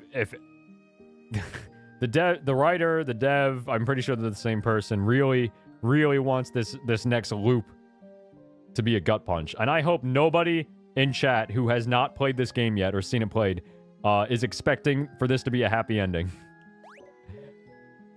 You're just as bad as Siffrin if you are. Hi, Siffrin. I know you may be tired of hearing this by now, but I'm glad we talked yesterday. I've always thought change was about changing yourself and only yourself. If I couldn't be how I thought I had to be, clearly the fault was mine, you know? It's my responsibility to change, even if I don't want to. And that's what I thought, at least. But if even you, Siffrin, can understand what I'm going through, if you're the same, even in a small way, then I must believe that I'm not the only one feeling this way about the change belief either. And if I'm not the only one feeling restricted by the change belief, If there's some more people out there feeling the same as I do, then shouldn't the belief change instead of us? That's poetic. That is poetic. Shouldn't the belief change instead of us? Shouldn't the belief change instead of us? Shouldn't belief change? You gotta get, just like any good English class essay, you gotta get your quotes. You know what I mean? The teacher needs at least 3 quotes. 3 quotes, 1 in each paragraph, to exemplify your points. Shouldn't believe... You guys are gonna be... watching these live streams, guys, is teaching you how to write better English class essays. So if you're still in high school, or maybe let's say you're in college and you have like a writing class, this stream is for you, all right? Who said I can't teach you anything, right? Who said you never learned anything from YouTube? Shouldn't believe change. End of friends loop. That's what we're calling this one, the friends loop. All right. You know what's interesting, too? We also get, like, in a sense, I don't know if the game actually has, like, the standard multiple endings, right? That, like, you get in RPGs.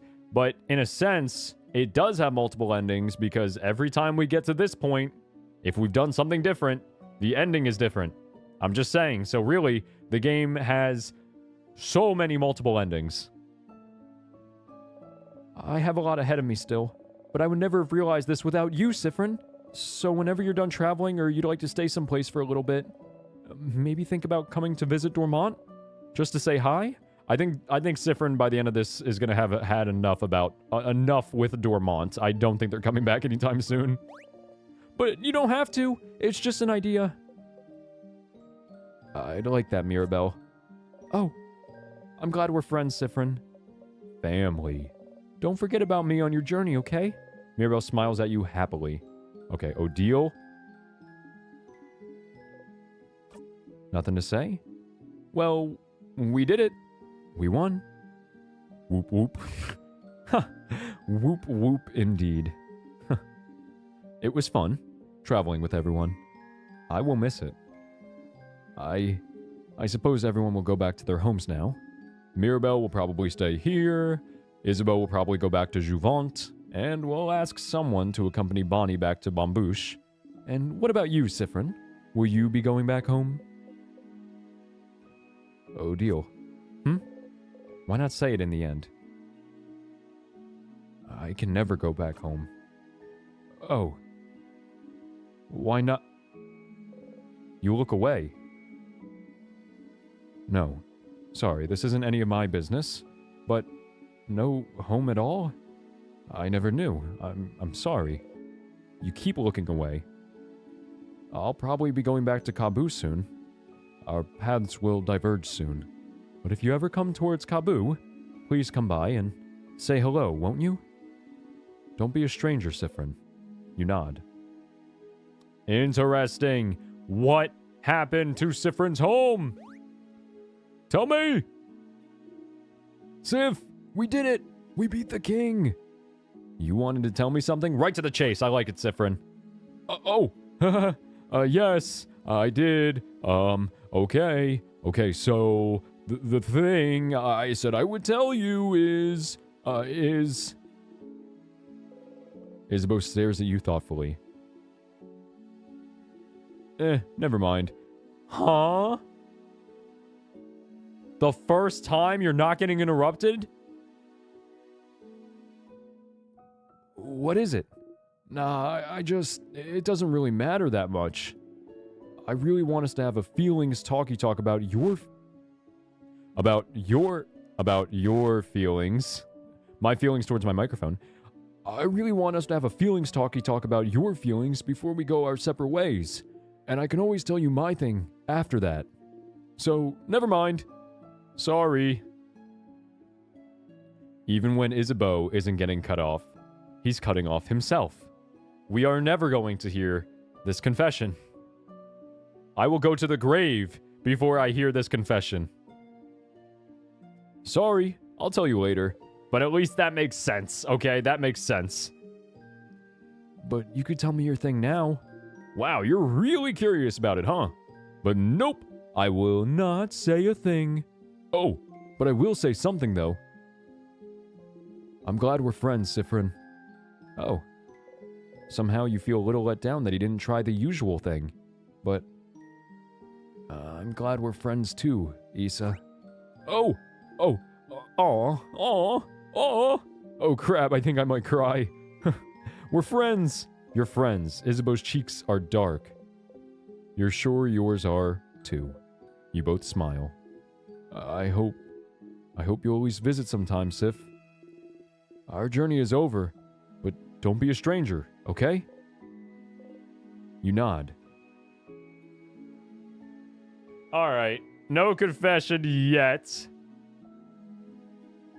But still a really cute scene. That still is really cute. Interesting. Très intéressant. There are 2 things I need to write down before I forget them, though. I won't lie. So bear with me, please.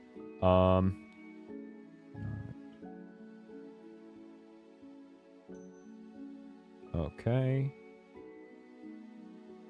And I need to take more notes. I have a lot of notes on everybody else. I need to take more notes on Isabeau. I have a page for him. I need to start writing stuff down.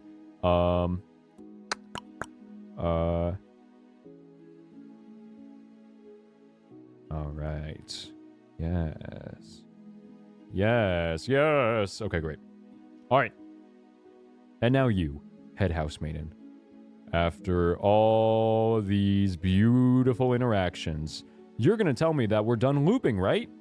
That this is it? The power of friendship? That's all it took, right? Right? The head housemaiden. If everyone is saying something different now, if everyone is talking to you, really seeing you, then wouldn't the head housemaiden say something different now too? If things changed before, can't they change now? Maybe, maybe? Hello? Traveling one. Are you done talking with your companions? Yes, wonderful, wonderful. Oh. I'd like to thank you for accompanying young Mirabelle. Is she a robot? Like, I'm convinced she's a robot with a repeating script. Like, these are the only things she's capable of saying. I'm very grateful. Siffrin, yes? If there's anything I can do to thank you, please don't hesitate to let me know. Oh no, Siffrin's about to lose. Nope. Oh no, he's losing his mind. Of course. Of course. Stupid. But no matter what, know that Dormont will always be open to you. Please come back. Any time. Oh. Oh no. Oh no. Oh no, no, no, no, no, no, no. Ha ha. Ha ha. Power of friendship, huh? Why would whatever happened before change anything now? Because you're loved now? You were safe? Is that what you thought? Stupid, stupid, stupid. You try and breathe. It's fine. It's just the end again. It's the same. You'll be going back. Oh, Siffrin basically just knew what she was about to say. See? You already know what will happen after that. If you know what happens next, it means you're fine. You're fine. You're fine.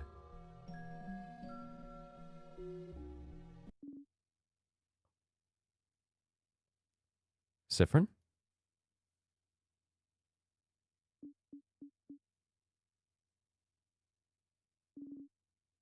Something wrong? You turn your head. Odile is looking right at you.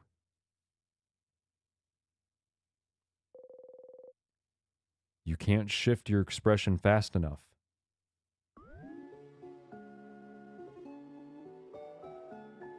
Siffrin, what is it? Is everything okay? Head housemaiden, is something the matter? I can't fix it on my own. Not before it all ends. If only I had noticed sooner. Huh? What's happening? Frin? You can't move. You're frozen. Siffrin, what's... Is something happening? The air around us, it feels like... my head hurts. It's my fault that you have to suffer like this. Siffrin, they're all running, reaching towards you. Friend, come back! Something's wrong! You have to move. Siffrin, just move. I just hope that one day you can catch Isabeau's hand. Siffrin! You might learn. You take a step forward to forgive, and then...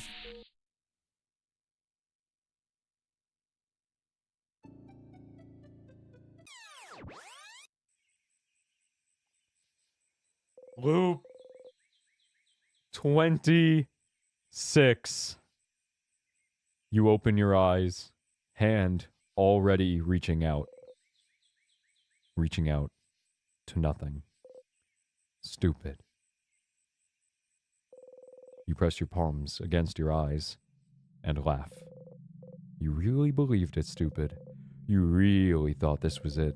You really thought helping them would save you. If you helped them, if you were loved, it had to save you, didn't it? Friendship would save you, wouldn't it? It was different, but not enough to save you. And now, Mirabelle is back to feeling awful and out of place. Isabeau won't remember the night you spent under the stars. Odile is still hiding everything about herself. Bonbon is back to Bonnie, is back to hating you. And you're back here. That's what you get for hoping. That's what you deserve.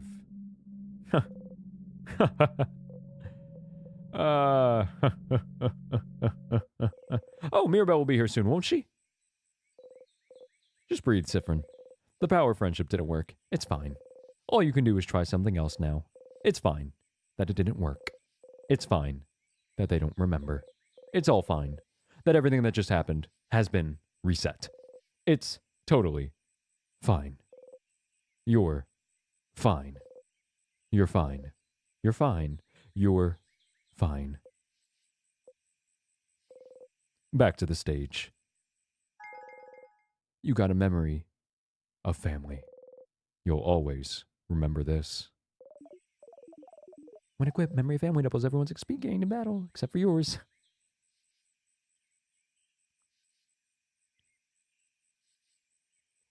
I do like how Loop chose to not really say anything except explain the memory, and because they're probably like, yeah, this probably isn't really a good time to talk yet. Oh, it's that's crazy, bro. Even though we all knew it was coming, it still hit like a train. Wow, that's crazy. It's the your fines that did it for me, right? That was nuts, bro. I was expecting the loop. I was not expecting the party, the family, one might say, to intervene beforehand. When Odile chimes in and says, Siffrin, like, that was unexpected. And then that whole cutscene with the pictures played, that I did not see. I did not foresee happening, and that was crazy. And I think that is also a good note to end this stream on. Guys, I hope you enjoyed that crazy ending and that all these crazy revelations we've made through the stream. I'll be back tomorrow. Same time, 4 to 7 p.m. EST. To see what happens mentally and physically with Siffrin after that very heartbreaking loop. Also, I'm just noticing now, the meadow's grass is in a target shape. Look at this. It's a bullseye. The meadow is shaped like a bullseye. The grass is like a bullseye. And we wake up right in the center of it every single time. I wonder how that's going to play in later. Or if it has any story meaning. Or it's just maybe a little symbolic. I don't know. We're going to maybe find out tomorrow, 4 to 7 p.m. EST. And I also do like, one more thing I'll point out during this stream because it just happened, that Siffrin, before they get up, they're like, time to return to the stage. Like it's a play, it's a performance. He's putting on a face for everybody and pretending he's acting like nothing is wrong, like he doesn't know, like he's none the wiser, right? That's why every time he tries to look away and, you know, hide his sad face, but his party, his family, they've noticed. They've seen it happening. They have noticed. They've seen the cracks through the mask. I'm just saying. And Siffrin does like theater. That's part of their character too. You know, as soon as I close this webcam, I'm writing that down because I just had that revelation myself. Symbolism. All right, guys. I hope you enjoyed. You did half call out. Odile was the first one to pick up on it. Odile was the first one to pick up on it, but I think that like the loop thing, she was the first one to notice Siffrin was having a mental breakdown. But I think the looping part, Odile is still going to be the first one to figure out, obviously. Thrilling gameplay, although that was not a full realization of us looping. No, exactly. Dang, good stream. Pain, agony even. Agony. It's just going to keep on continuing. But we'll figure this out, hopefully tomorrow. So I will see you guys then. For now, enjoy the rest of your morning, evening, or afternoon. And I shall see you, hopefully, tomorrow.